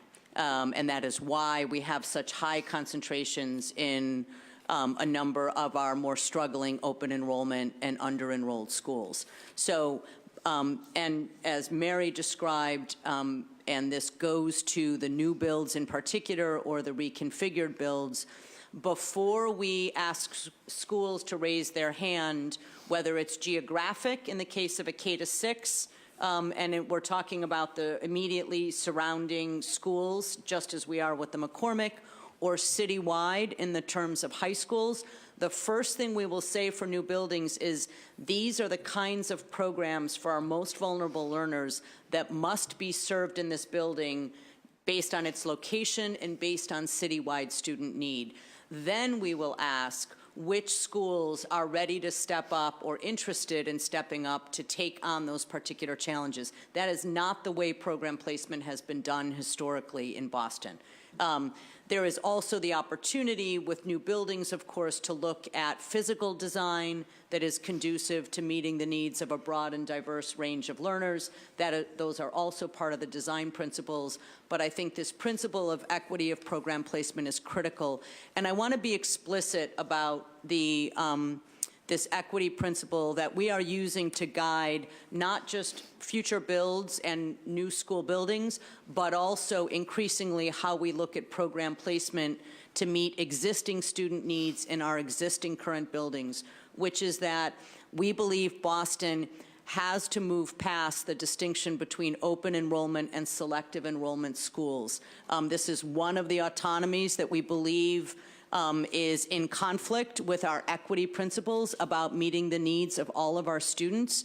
We understand this is a challenge. It causes more difficult conversations with school communities, but we have a large number of high schools in particular that are high functioning, that have strong school communities, and that either because of their selective enrollment approach, and this includes a number of, and we're not talking exclusively exam schools, we have a large number of selective enrollment high schools, and or their space do not end up serving a proportional number of our most vulnerable learners. And so we are using BuildBPS to transparently engage in this conversation, but we are also engaging in this conversation around current program placement. And so that you can expect to see an increasing number of schools looking at how they too can serve some of our most vulnerable learners within their current design and alongside of their current school communities. To elaborate on your question, Counselor, related to the Carter School, I want to underscore first what Superintendent Pearl has mentioned, that our work around equity of program placement related to students with special needs is a critical focal point to much of the work that we do within BuildBPS. And so it's no surprise and also no small accomplishment per se that we're moving forward already with a core program project with the MSBA for the Carter School. We really would like for the Carter School building to be one of the signature investments of BuildBPS in the early days of BuildBPS. A brief note of clarification: for the Mass School Building Authority, they have two major programs. One is the Accelerated Repair Program, which we've talked about before, that governs work related to roofs, boilers, and windows, and we've done several of those projects. We will have completed 30 of them within a year or two. There's also the core building program, which is the program that the state has devoted toward building new buildings for schools. It is that program through which we're applying for funding from the MSBA. We continue to hear very positive things from the state regarding this project for the Carter School. They have been out to the site. They have witnessed the magical things that Principal Mark O'Connor and his team are doing for our students at the Carter School. We are in the midst of what's called the enrollment feasibility phase of that project pipeline. We expect to hear in the spring or early summer from the state that we'll move on to the next period of the project, which is when the design begins. That will begin with procurement. After that, we will hire a design firm through the Public Facilities Department to manage the design for the new school. I believe that that design will include a therapeutic pool, although I can't speak to that and it would be premature to do so as of right now. And after that, we would then hope to receive the next bit of good news from the state to move forward with construction. We followed all of those steps with the Dearborn STEM Academy in the heart of Roxbury. We're continuing to do it right now at Boston Arts Academy, and we are hopeful that we'll be able to move forward on this with the Carter School as well. Thank you. Thank you. I'm going to move on to Councilor Campbell. We'll come around, do a quick round so everyone gets a chance. Councilor Campbell. Thank you, Councilor Essaibi-George, and thank you to the panelists. And I think from the presentation, you know, it's still abundantly clear that we can do better with respect to process, engagement, transparency. I mean, even in the presentation itself, as you're talking about these incredible equity principles that are real, particularly with the high schools, making it clear, like, how does that connect to what the actual plan is doing in action? Pulling that apart, I think, so people at home who are reading this or looking at this online can understand how that is showing up with respect to why we're doing certain things with school A and B and why we're not doing something with school C and D, so that people have this information readily available. I think we can do a better job just looking even at the presentation. One of the things I wanted to speak to, because it came up including in the public testimony piece, was the reason I didn't sign on to the moratorium related to BuildBPS is because I had ongoing projects of schools in my district. The Greenwood School needed doors, or others needed roofs and windows. Alston Brighton, yes, get them the My Way Cafe, get them the things they need. So that's one of the reasons why I didn't sign on to the moratorium. But some of the principles that the advocates brought around process, I think, are valid, and I just wanted to name that. I think when we look specifically at the McCormick School, it's a community that mobilized and said, hey, we have plans, we have ideas, we want to network our school, we want to do some creative things on the ground. Why don't you let us inform what you're doing, versus us saying, here's our plan and let's do this. I think that's a great idea. I've been spending, and Superintendent, you know this as well as some other folks here, Mary, we were just at a community meeting in Grove Hall related to the Grove Hall Alliance. You know, I've been going to the Burke High School for over 2 years in my district, meeting with, at the time, it was 6 principals, including the Dearborn one was housed on top of the Grove Hall, on top of the Burke High School before it moved. And you had an innovative group of principals, all women of color, and I'll be very frank, all women of color, who said, not only do we care about this community, we care about the students here. These are principles that Newton and other rich communities have been wooing for years, and they're like, nope, my job isn't done here in this community. They wanted to think about how do they continue to work together, but in a formalized way that is recognized by the district. And so they had been talking about for some time how you create a network of schools that work together. How do you create a pipeline from K0 to the 12th grade in a neighborhood that families can access? The Haynes schools, for example, which is a part of this conversation, right now, I think it's less than 30% of their population from the Grove Hall community actually go to the Haynes EEC in their own community. And here is a district, or sorry, a part of the city, violence, you name it, poverty, high concentrations, but folks saying that's not just what this community is about. We think we can be change agents through our schools at the school level. And yet they're still waiting on a response from the district. The school committee invited Chairman Lecanto and others to come and engage with the principals there. the teachers union, and others. So I'm hearing about this innovative work happening at McCormick, the solicitation of a high school to participate in that network. Here you already have a K-0 through 12th grade situation where they're waiting on something to move with respect to that. And so I want to just name that because it is so important. We had this community meeting that I thought went very well. If anything, they said, how can we do better in our engagement? But I want to name that because there are community leaders, teachers, parents, people on the ground, particularly in communities of color that don't get the credit they deserve, who are thinking about innovative and creative ways to work with the district, to be innovative, to show that, yes, our families want to go to BPS, and they don't have to go to a charter school, a parochial school, a MECO, or somewhere else to get a solid education. They can get it right in our community. And so they are showing up saying, here's some ideas, work with us, take some risk on us. And so I'm going to keep putting out the Grove Hall Alliance because I think it's a great idea to test something out, to try something new. And also think about it. We could track every student K through 0 to the 12th grade, every family, think about wraparound services. Instead of investing in, say, the Burke High School, but not the Frederick or the King, which is a part of this sort of network idea, you invest in this entity, right? This group of schools together, you save money that way. It's just a win-win for so many reasons. And so because this is happening in the McCormick, and I applaud their efforts in working with UMass, the same thing, I think the Grove Hall Alliance is ripe for something just like it.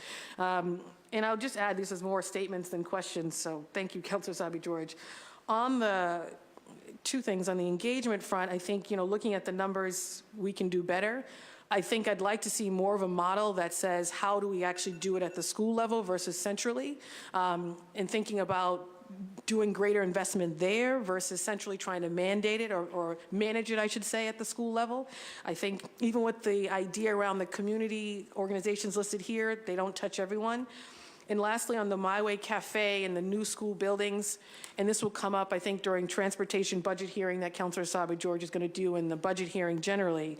I'm always thinking about cost. I think we waste a lot of money, and I spoke to that when I voted no on the last BPS budget, thinking we can do better. The My Way Cafes, before they came sort of internal within the BPS system, cost us less money to build. I have a question around that. It's at the Taylor School in my district. Why is it costing more when it goes within our sort of apparatus? I have the Brook Charter School. Rep. Holmes and I were there celebrating all those students in their new building. They pay a lot less to build a brand new school. I have questions around that. And I think families do too. They want us to pull this apart. And so we may be getting the matching funds from the state. That's great. But if we have to jump through more hurdles and it's adding more cost and maybe not actually worth the savings, I don't know. We have to pull that apart. But those are questions that people are grappling with when you think about costs and efficiencies. A time for a different hearing. So thank you for the presentation and look forward to just staying engaged on this. Thank you, Councilor Essaibi-George. Thank you, Councilor Campbell. Do you have a brief response? A brief response, and I think we'll hold on your very good points, but there's also some very good conversation to be had around the budgeting piece, so I'll hold on that, and John Hanlon is the expert there. But Councilor, and I think you know this, President Campbell, I just want to point out on the topic of the Grove Hall Alliance, we are engaged with them. I've designated Mary Driscoll as a regular participant in those meetings. I've attended them both before my appointment and since. And they are a community that we very much look to, particularly as we approach a place where we can begin to look at the Frederick conversion, which is integral. That is when we imagine the most intensive engagement, but we are also with them, but we are also talking internally about things that we may be able to do to respond to their feeder pattern aspirations, even in advance of the Frederick conversion. So that's an ongoing conversation that Mary will be one of the point people on. I And would just add to that. The meeting was incredibly impressive. Those leaders are doing great work, and we have co-signed on a grant application to the state that would allow them to do, sort of a wider needs assessment. And I am going to find a way to sit in. I have a Friday meeting that currently is a conflict, but I definitely intend to engage with that work. I also, because I see Mosik sitting up in the audience, there's a similar group of schools in the Roxbury area that Higher Ground has been engaging with. And again, we've been meeting with the school leaders and teachers to, try to find some common work that that group of schools wants to do it in a very similar way to see a pathway from the Higginson lower to the Higginson upper or to the Ellis. So. Great, thank you. Counselor Wu. Thank you. So right now, sorry, just to make sure I have this clear. So right now, if there is there one place that a family member or, even potential student family could log on to see, if I'm living here, what is the process steps, when will people know if this school is becoming K-6 versus combining or moving into this or that? Is the best place just the BuildBPS website and everything's going to be there, or is there going to be a published kind of report when you go to the school committee kind of next round to talk about McCormick and then later expansions after that? Currently, everything lives on the BuildBPS website, so Boston Public Schools /BuildBPS.org, bostonpublicschools.org//BuildBPS. We are working with the Community Engagement Advisory Council to look at different ways to bring this to life. So we're talking about videos and other things that will help it make it much more accessible to families and students. But it sounds like there will be another round of much greater, at least specificity, come the presentation to the school committee in the spring about the sort of detailed plans for the McCormick. Yeah, and all of the school committee presentations are currently on the website. Are they also linked? They should be. Yeah, and they're also linked on the BuildBPS website, so someone can just go to the buildbps.org, and that is where we will put other updates as they become more definite. So certainly after those, as those proposals are made later this spring. Okay. And I would just add to the point about predictability that we will be going into great amounts of specificity, but all of that specificity is very topical in nature. So come springtime, when we're talking a little bit more about the specific plans for the McCormick and the partnership that they're going to have with another high school that becomes 7 to 12, we will be very, very specific in the details of which schools are impacted, which K to 5 schools are going to become K to 6, so on and so forth. As more K to 6s are rolled out in the years to come, we will embrace those communities, share that with school committee, and again, be very specific. But as you mentioned toward the outset, Counselor, there is such interconnectedness across the school district that it would be a big mistake on our part to say, here's our crystal ball, and here's what we think every school is going to be over the next 10 years. To some degree, the city tried that approach in the past, and so we're going to have all these K to 8s, and we're going to have these middle schools, and we're going to have these other schools, and we realized, you know what, it actually doesn't work that way, because there are always going to be unintended consequences that we have to very carefully think through before we implement change in the school district, and that's why the plan will continue to be somewhat deliberative in nature, but also embracing the community as we deliberately march down those steps. Yeah, and I think what we're seeing now with even at the end of this presentation is even timelines about timeline, like when you can expect to see this level of, next level down, just adds more predictability and it is really helpful. Yep. So just diving into the McCormick a little bit, what is the total time that the current McCormick community will be in swing space as of right now? As of right now, the plan is for the school to continue to operate on its present site next school year, the 2019-20 school year, and then be in swing space for 2 school years after that, while the current site is renovated to accommodate a 7 to 12. Okay. And then are you at the point, for example, where the budget numbers are locked down for, or at least sort of clear for what that renovation project will look like, and how much that involves going to MSBA and back and forth? There's a very good chance that we will not be working with the MSBA on that project because it would be a major renovation of a school, potentially an expansion, potentially not. We don't know that answer yet. It would not be one of their boiler, roof, or windows projects, and it would not be a core building rebuild. So we wouldn't apply for MSBA. We don't know the full numbers yet because some of that will depend on who the partner will be and what the total enrollment size needs to be for that 7 to 12. Okay. If I can just add to that, and this partly goes to President Campbell's question as well about MSBA versus non-MSBA. Right now, the budget is designed such that there is substantial city capital funds as well as the matching funds we draw in from MSBA.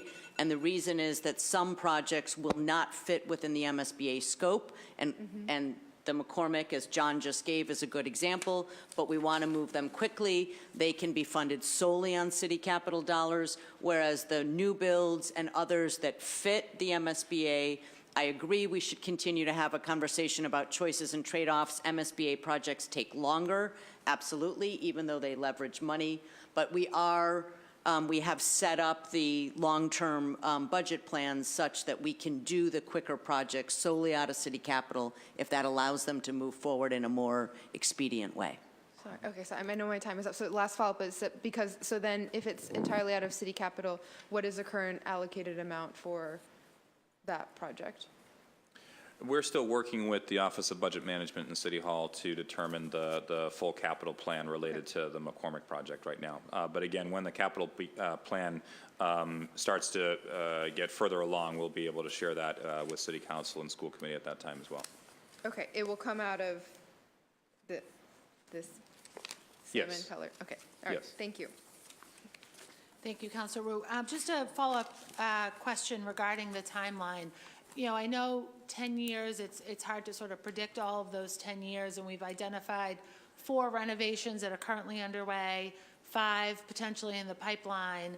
But I do think that the community at large, I would like a more concrete timeline, or at least what Councilor Wu referred to as a timeline about the timeline, because there is a huge lack of information when it comes to, especially for kids and families and school communities, when are they going to be touched by this investment?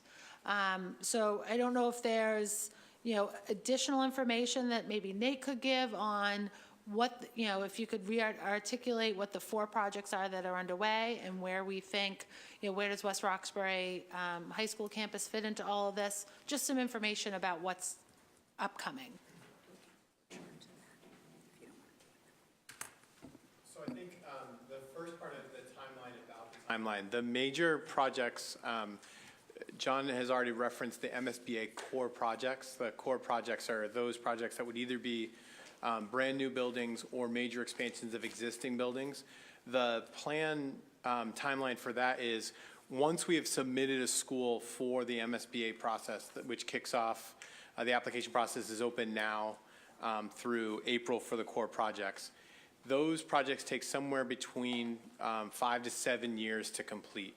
By the time we go through the MSBA approval, which is the first year, multiple years of design, which include the architectural design as well as engineering plans, and then the construction projects taking somewhere between 3 and 4 years. So any of those major projects are in the out years. And the first few years of BuildBPS is primarily focused on the reconfigurations of existing buildings, which will be on much tighter timelines, both because the approval process isn't in place and because the construction will be much more limited. Some of the limiting factors in terms of timing and us being able to estimate is cash flow is part of it. The second part is our capacity to be able to manage projects from with a public facilities department and a project management perspective.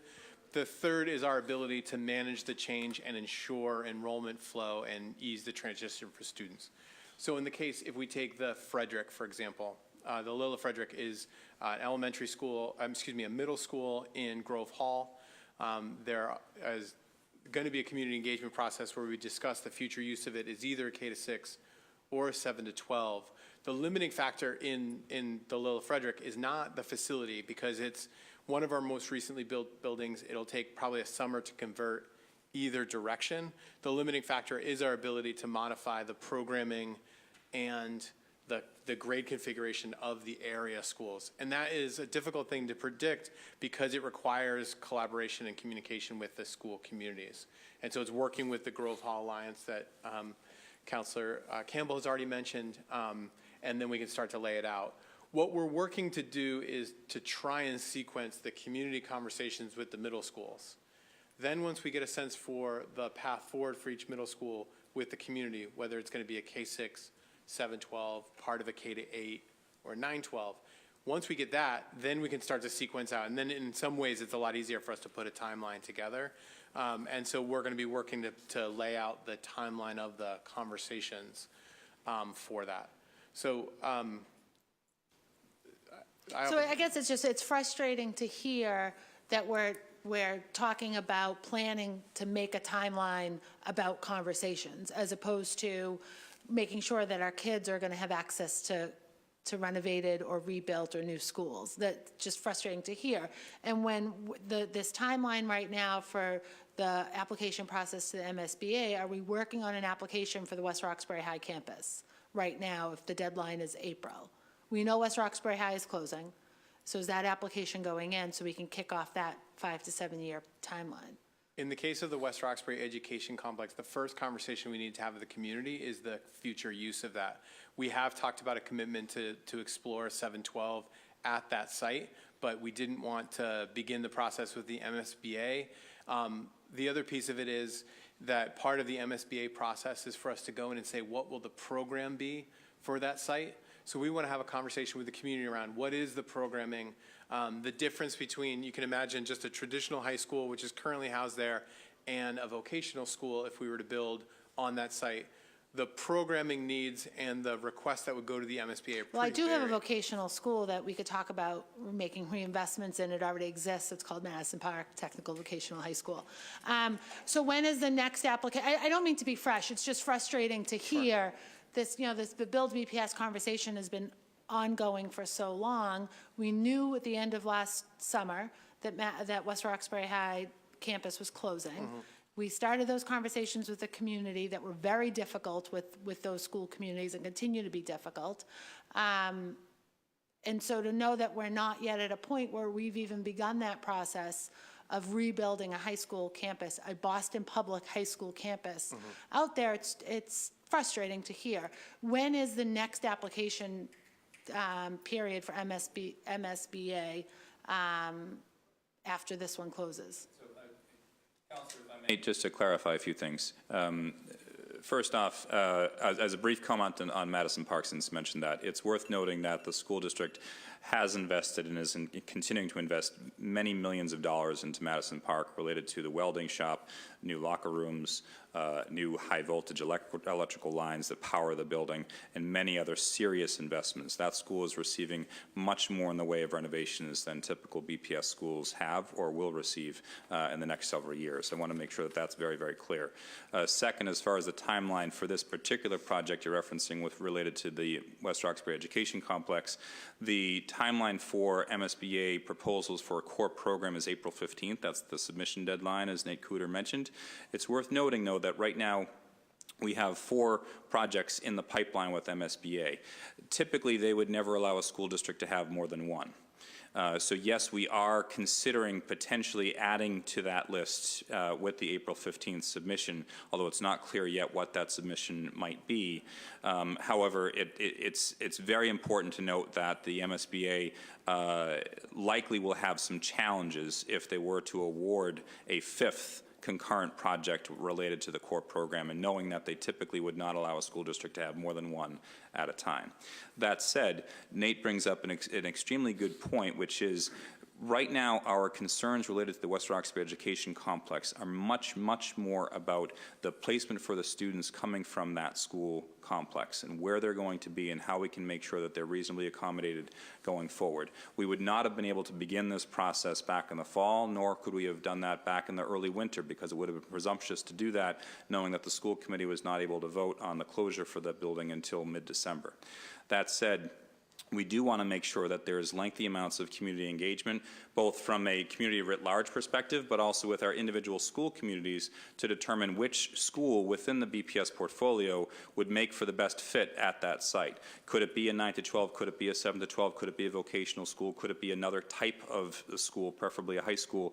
All those questions remain to be answered, and we need to be very careful in how we answer them rather than just pushing something forward without that level of engagement and decision making. In addition, it's worth reminding the point that Nate mentioned, which is that the way that the MSBA structures their processes, it's imperative that you name a program before you submit the application for said program. We could not submit back in the fall or even in the spring for a new 7 to 12. We need to work with the MSBA and say this is going to be the new home of School X, where School X is very carefully described as an actual school within the BPS portfolio and why that school is needing a new site.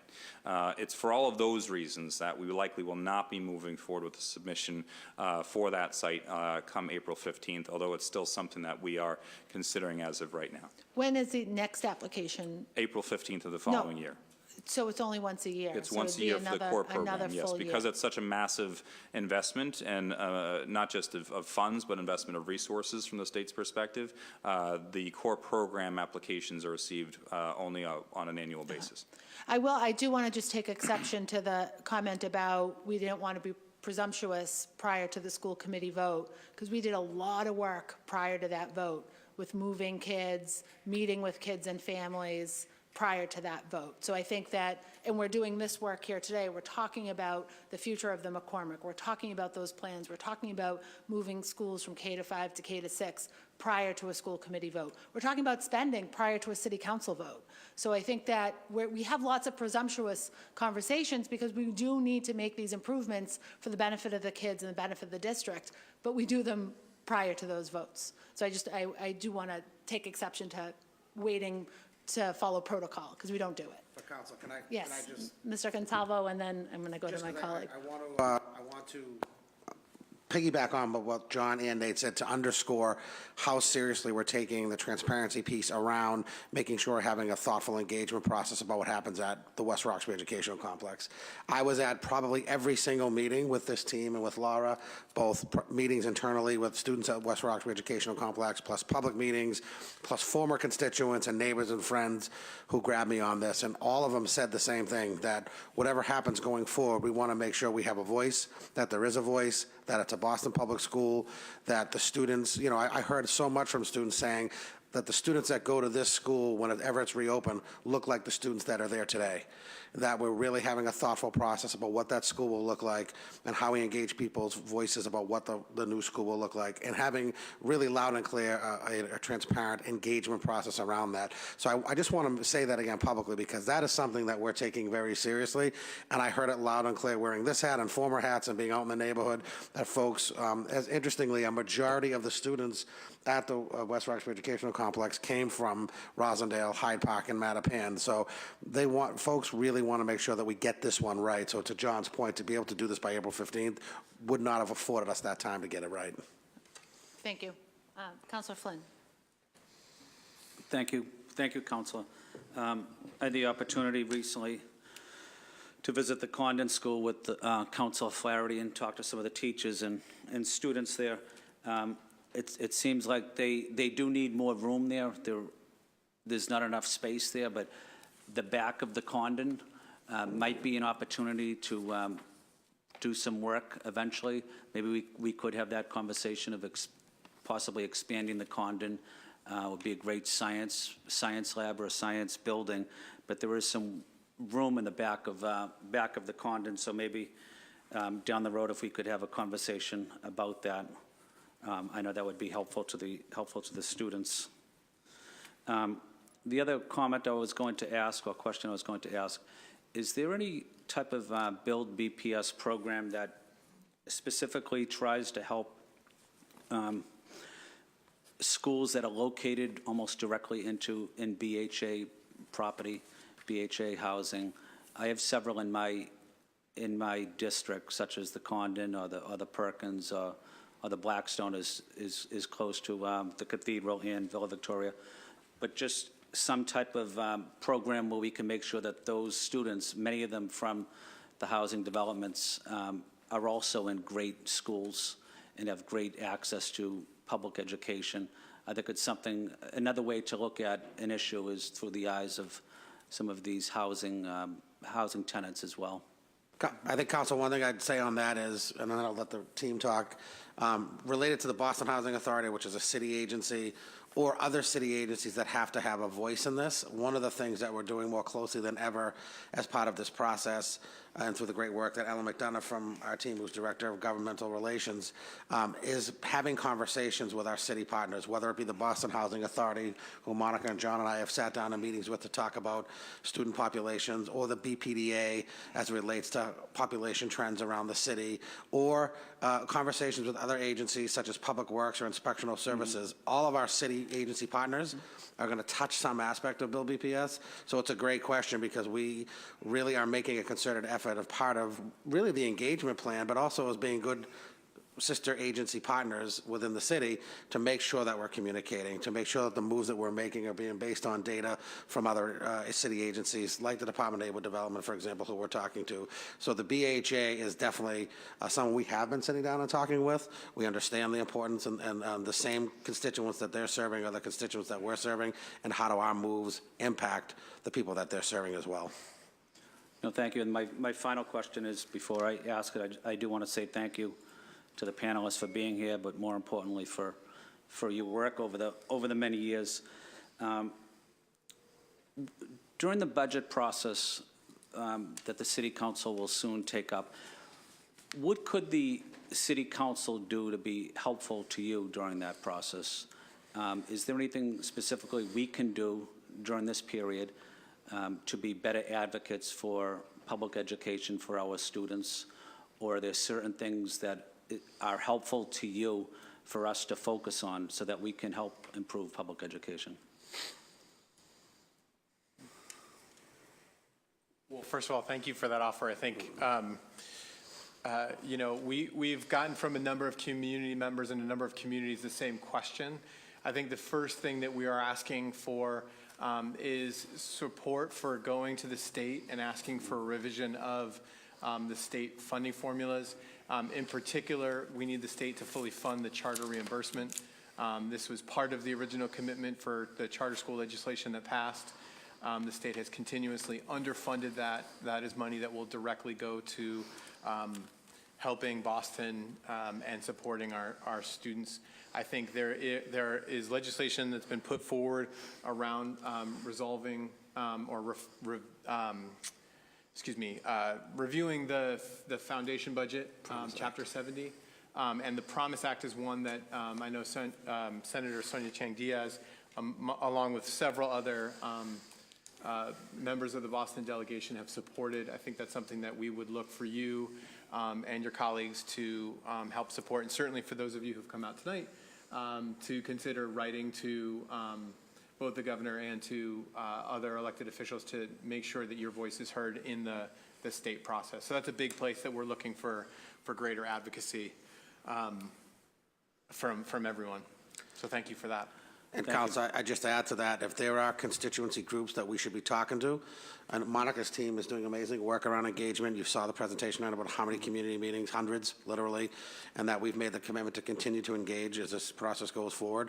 So working with you in your office, or anyone you think we should be working with, who are the groups that we should be talking to? Who are other folks that we can engage in the conversation and bring the BuildBPS plan to hear their thoughts, advice, guidance, and counsel on? And I would just add one last thing, which is stepping back a little bit from my answer. Before I joined the school district, I was a parent of 4 children attending 2 different schools across the district, and I really only knew those schools, and I really only cared about those schools. And I understand how people across the city can be so focused in the singular schools that their children are part of, or that they particularly know because they teach there, or something along those lines. And so I understand the difficulty that we have to now try to help people understand things from a systems level. If there are ways that the City Council can help us to do that through your own conversations with your constituents, we are constantly trying to make the right decisions for every single school out of 125 within the school district, and it's incredibly difficult to do that in a way that feels justifiable for every member of our constituent base, because they will constantly see other schools getting investments that they're not, and they might not realize the investments that they are getting. Councilor Essaibi-George asked earlier, what's the timeline that people can expect? People should already see investments being made in their buildings. Every school has already benefited from 21st century school furniture. Every school will be benefiting from security upgrades. Every school over time will be benefiting from kitchen upgrades, boiler projects, roof projects, schoolyard initiatives, so on and so forth. Much of that work has already taken place, and so people across the city already have benefited from BuildBPS and will continue to do so. But if there are ways that the City Council can help us to share some of that with your constituents so that they understand that this is a systems problem that we're grappling with and not an individual school problem, I think that would be helpful. If there are things that are confusing you or that you're not sure about yourself, then give us a call and reach out to us so we can help to clarify some things so that we're able to essentially set the record straight on certain issues. Much of our work is sort of twisted and contorted across the city in ways that we grapple with, quite frankly, because just on a personal note, I can say I've never worked with a more committed group of people who care so deeply about the work at hand. And so we just want the correct information to be out there so people fully understand both the difficulties of the work, but also what we're doing day to day and week to week to be able to make improvements across our school district. Thank you, and I don't have any further questions right now, but I'll give you a call, Rob, and there's a couple of schools in my district that I just want to focus on, especially the Quincy. We have a leaky roof. I know we talked about it, John, but that's something we can continue talking about. Thank you. Thank you. And I don't think that any one of us think that everyone at the bowling building, and certainly everyone here today, don't care tremendously about our schools. I don't think that that's the case.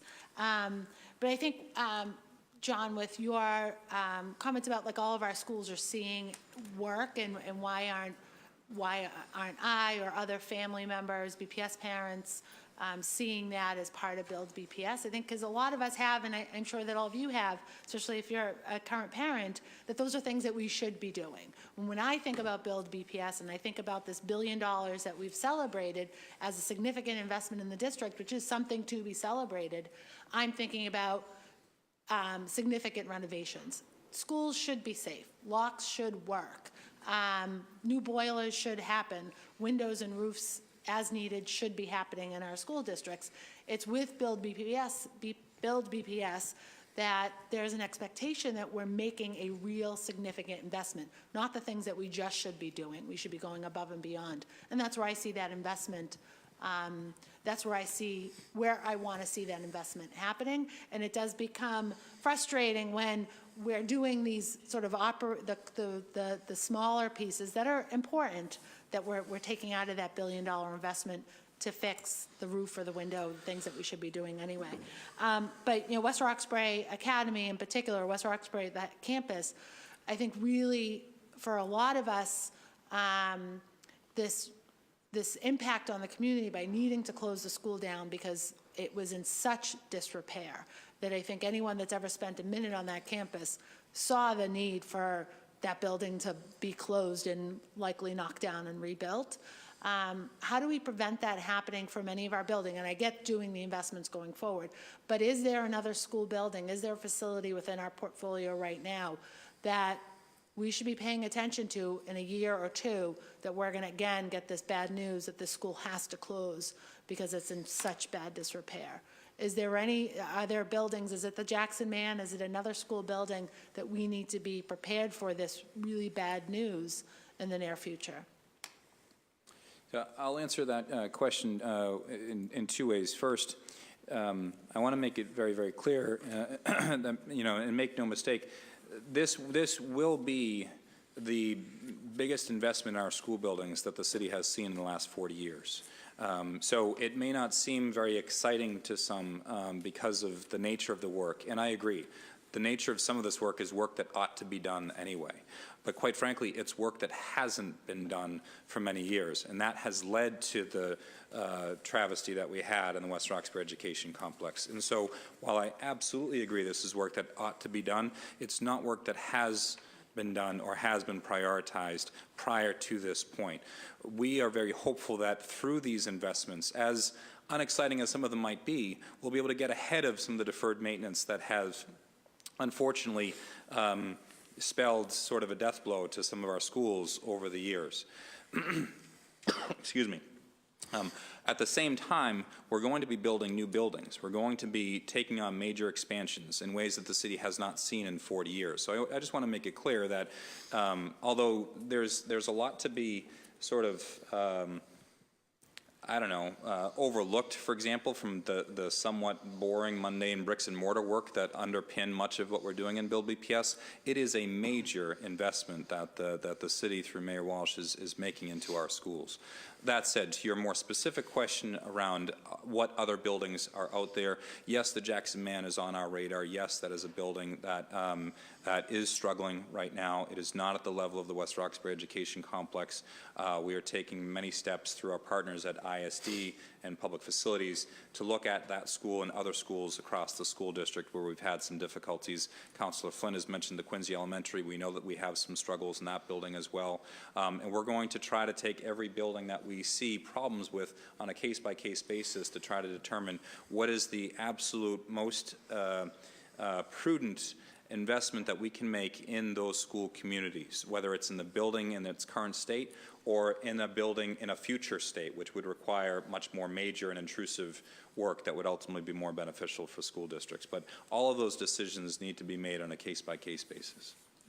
And I know you had mentioned the investment in the 21st century furniture. At West Roxbury High School, the two schools out there, they had an investment. They benefited from that investment. What will happen with that furniture and all that was purchased for that school, those schools? That furniture will be treated as surplus that we would then distribute to other schools that need furniture. We're constantly replacing and upgrading furniture across the school district, never even close to the manner in which we were able to do it with the 21st Century Schools Fund and some of the innovative furniture that we put out in our schools. But every year there's a need for new classrooms across the school district, new classrooms that need to be outfitted with new furniture. So we'll hold on to much of that surplus furniture in our warehouse at the Campbell Resource Center and then use it smartly as needs come up across the school district. I hope that we'll be a little bit more aggressive with redistributing that furniture, because I do know when school furniture ends up in storage or in surplus, it stays there for a really long time, to perhaps the next century. And then unfortunately, sometimes a lot of our furniture ends up in the trash because we don't have enough space for it. And schools end up having to purchase new I would like to not see any of that newer furniture end up in storage. I'd like to see it go into a van or a teacher's back seat and move to another school so that it can be used right away in the next school year. Because it would be a shame to just see it waste away in storage. Oh, without question, yeah. And it's worth noting that through the 21st Century Schools Fund investment, we've learned much more about furniture distribution and state laws related to surplusing and recycling and disposal and the like. So we're very careful to make sure we're painstakingly going through all of this in a way that allows our schools to benefit not just as much, but as soon as possible. Great, thank you. And then also related to property, but I'm thinking about our buildings. As we go through this plan and start evaluating either new projects or rebuilds or closing a particular school campus to reopen it somewhere else, where along the way are we doing any sort of property management and considering property we're either going to buy or sell? Are we starting that conversation? I don't know, who's Nate, maybe? Yeah, I think that's going in multiple places. As part of the 5 projects that I mentioned around major expansions or new buildings, the process that we're going to go through is working with the community to understand the needs and then identifying which school community will be part of the project going forward. The MSBA process, as John mentioned earlier, starts with a named school. At the part of the assessment and feasibility study phase of any project is to submit 3 different plans for any school building. 1 would be an expansion of their existing building. 2 would be knock down, rebuild on their existing site. And 3 would be to identify a secondary parcel and to build a new building on that newly identified parcel. As we engage with these communities, we're sort of working with our city partners, including the BPDA, to understand what parcels are available in each of these neighborhoods. And we'll be always looking to use the best available parcel in a specific neighborhood. But for us to be able to say whether or not we'd use an existing school building or a new parcel will really depend on which school moves forward. And then what happens to that parcel if we were to vacate it and build in a new site. We will then evaluate whether or not that building could be used as a 2-site solution for another school to be able to expand programming and increase access, or whether or not it would be at that point that we would evaluate, is there another community use that would be a better use for that school building site, which is something we'll evaluate sort of throughout the process and will be part of a community engagement process as well. When we have property that we're going to access, what is the process by which we access it? And, you know, talking to community partners, I think, is an important way to do that. Are we, you know, so if you could just expand upon that a little bit, but then I also want to know whether or not we lease or sell any of our property to charter schools. So I think the first assessment that we would do is whether or not we need the property for serving our students, and whether or not that property could either be used to expand existing programs or to add what we keep referring to as 21st century space. That is a combination of an assessment of the physical attributes of that building and how big it is, and whether or not there would need to be modernization and sort of how updated that particular building is. We do currently have some of our buildings that are leased to both private religious schools and some charter schools. Part of that sort of portfolio management is an evaluation of whether or not we may want to keep a building online and active, but not necessarily for BPS use. So if we knew down the line that we had a building that we might think about for swing space when a project launches, but we don't have any interim use of it, and there is a charter school that would be available, we might consider it. We don't have any current plans, nor are we aware of any charter schools that are looking for, have reached out to us for properties. And so I think the process for which, so once we decide that a property is no longer what we want or what we need in terms of our portfolio, and then Rob, I think, can talk about this in a little bit more detail, but then we work with other city agencies to turn it over to a public process for discussion around what the use of that property will be, whether it's used for another community purpose or whether it's used for something like housing or you know, another type of facility for community use. But that's a different sort of extension of an engagement process that the city does with all sort of excess properties. Thank you. To be specific, there are 4 sites right now leased by other non-BPS schools, only 4. We have 4 school buildings. Yes. And do we have one school building vacant, maybe mothballed in Hyde Park? The Rogers School in Hyde Rogers. Park has been mothballed. That closed 5 years ago. Yeah. And we have 4 others that we're not occupying right now that others are leasing from us. Okay, that is it for my questions, but I know we have some more public testimony. So all I have left for public testimony is Willie Broderick II. And if I've missed anyone else that has signed in but didn't check the yes box, please line up. Mary, would you like to testify? All right, I'll check it for you. Thank you, Willie. If you'd introduce yourself for the record. Yes. Thank you, Councilor Essaibi-George, for this hearing, and thank you to the superintendent in her absence now, and to the BPS suite for your presentation.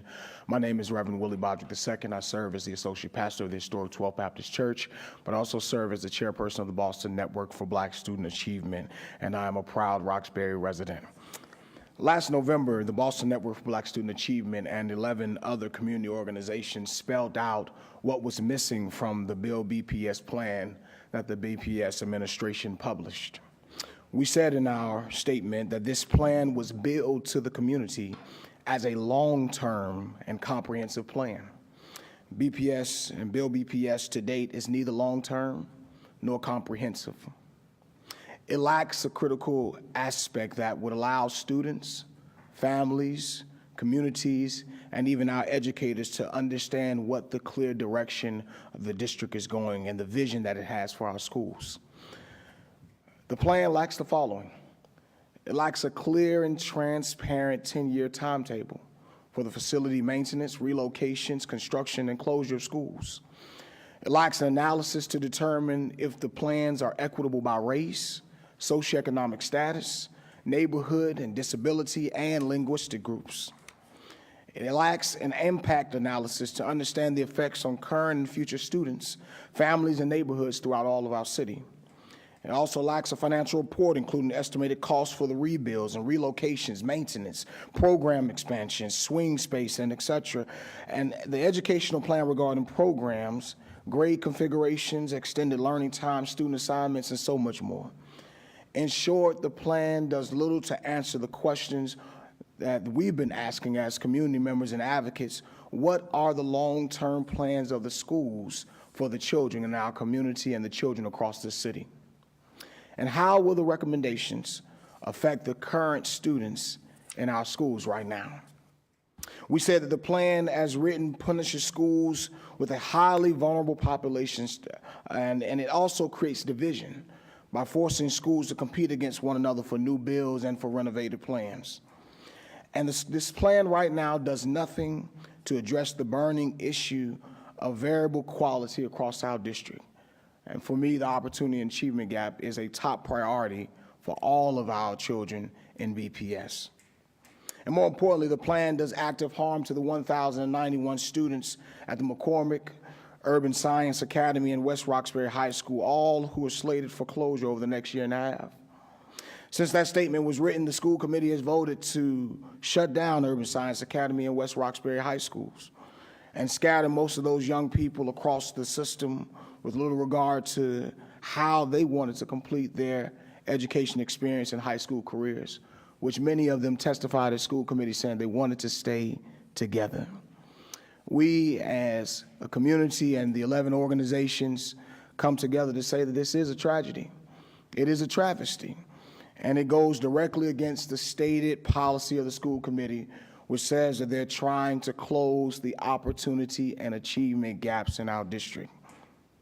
That's why I'm here today, to reiterate and to demand for our organizations that we put forward in November that there goes a moratorium on school closures and new facility decisions until there is a clear, transparent 10-year plan that is released, that is debated, that is approved, and that we no longer continue to make plans for plans. I thank you all for your time. I thank you, Councilor Essaibi-George, for having this hearing, and I look forward to working with each and every one of you in BPS as we continue to advocate for our children and our families. I will make sure our statement is presented to the school committee as well as to the councilors. Thank you.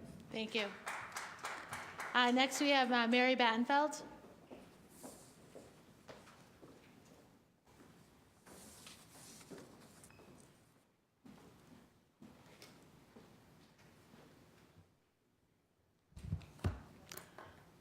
Good evening. I'm Mary Battenfeld. I'm a Jamaica Plain resident and Boston Public School parent. And it's Reverend Bodrick is a hard act to follow. But actually, I want to just begin by saying I was limping a little bit coming over here because someone knocked me over while I was getting off the tee this morning. And I say this in order to demonstrate, or as a point that one doesn't have to intend harm in order to bring harm. You can and so the kind of criticisms that we're making here are by no means personal or any suggestion that any of you are not trying to do your best. But as Reverend Bodrick said, and as many that have noted, in addition to the long deferred facilities, there is long deferred equity that this plan does not address. And I want to give just like 5 examples of places where data and analysis is needed if you're going to have an equitable plan. the school closures. One thing we know for certain is that you're closing the middle schools. There has been no equity impact on the disproportionate impact. I just did a quick glance on who's in the freestanding middle schools. The district average is 42% Hispanic students. The median of the middle schools is 58.9%. So that's already a disproportionate impact. The students with disabilities is about 20% in Boston Public Schools. It's about 32% in terms of the median of those middle schools. The students of color are about 96% in the freestanding middle schools, as opposed to about 85% in the district average. So in closing those middle schools, you're having a disproportionate impact on some of our most vulnerable students. Some of the other again, I think pieces that need to be done. You haven't done any kind of demographic data, not just on who is living in neighborhoods now, but in the future. So for example, we all know, and you've been following, I'm sure, some of the data and stories about gentrification. Two of the new builds that are projected or possible are in East Boston near Suffolk Downs, where if they build a big development down, that could become the next Seaport District, where families who are living there will not be able to afford to go to that school anymore. Similar on the J.P. Eggleston line, that's one of my son's friends is now living in New Bedford. He had to drop out of Boston Arts Academy because they couldn't afford to live in that neighborhood anymore. And so if you're building new schools there, you can't be basing it on demographic data for what you have now. You have to be saying who are, and if it turns out that there needs to be some kind of mitigation in the student assignment plan so that families are not shut out of these big, new, beautiful schools. In terms of again, Reverend Broderick and others have noted this, the plan to have the schools bid. There is no transparency. I know you've talked about the Mccormick, but for those of us who have been at school committee, there was a different story going on. There was a story in which the Mccormick was going to be willy-nilly merged with Excel, even though Excel didn't have a slide program, didn't have many of the programs that Mccormick was good at, and that after intense community pressure, there was a change for that. So that's not like 10, 15 years ago. That was a couple months ago. So what's the transparency? How do we know, who is going to, and moreover, in this whole program for, the bidding, the looking at schools, it implies that the schools that are going to get these new buildings are ones that do not currently serve vulnerable students. What about the schools that are already doing that now, like the West Roxbury Education Complex, for example? What are the schools that are about those? Those should be giving a priority, not for schools to say, oh, we'll add this new strand. You ought to give a priority for whoever. And then sort of the last general piece relates kind of again to the money. You have $360 million left over after you've done the buildings that are in the pipelines, and then the rent, kind of the upkeep projects. For 5 schools, I guess. So that's not very much. But in addition to that, where's the plan or the funding to fund who is going, what's going to go on in those buildings? So Councillor Flynn earlier referred to a therapeutic pool at the Carter School. Well, if there's no occupational therapist to serve those students, what good is the therapeutic pool? You got when my kids were at the Hennigan, they had a beautiful new library courtesy of Target, but then they cut the librarian, and so how can you use the library? So where is the investments, and sort of where's the links between how we're funding programs more generally and how we're funding the BuildBPS, so that we actually have facilities with a STEAM lab with a STEAM teacher, for example, these kind of things. So as you're moving forward, I hope you consider these things in mind. So that is, Councillor Edwards said, used the phrase earlier that we need to build BPS right. So we're hoping that you will. Thank you. Thank you, Mary.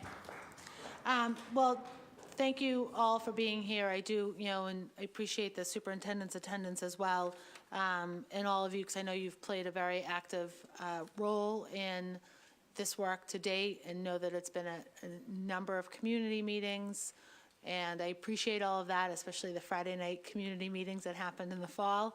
But I think that, one of the themes that's been consistent throughout today's hearing, through some of our testimony and the comments and questions from my colleagues, has been a request for a clearer timeline, for a better understanding of what's happening next, what's happening over the next 10 years, and which school communities are going to be impacted by that.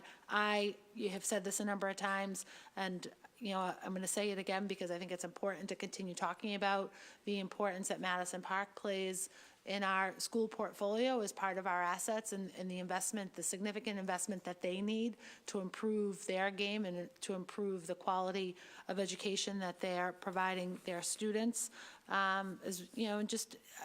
We need and require a deeper understanding about what's next with BuildBPS, what's next for us as a council, but our families and our kids deserve to know what's next too, and how much of a touch, whether it's a light touch or a heavy touch, that they're going to receive in investments in their school communities going forward. So I appreciate all of you being here, certainly our audience, and I know we'll hear more about this over the course of the school committee's budgeting process as they prepare for FY20, and we'll certainly hear more about it as we prepare for our budget cycle here at the City Council.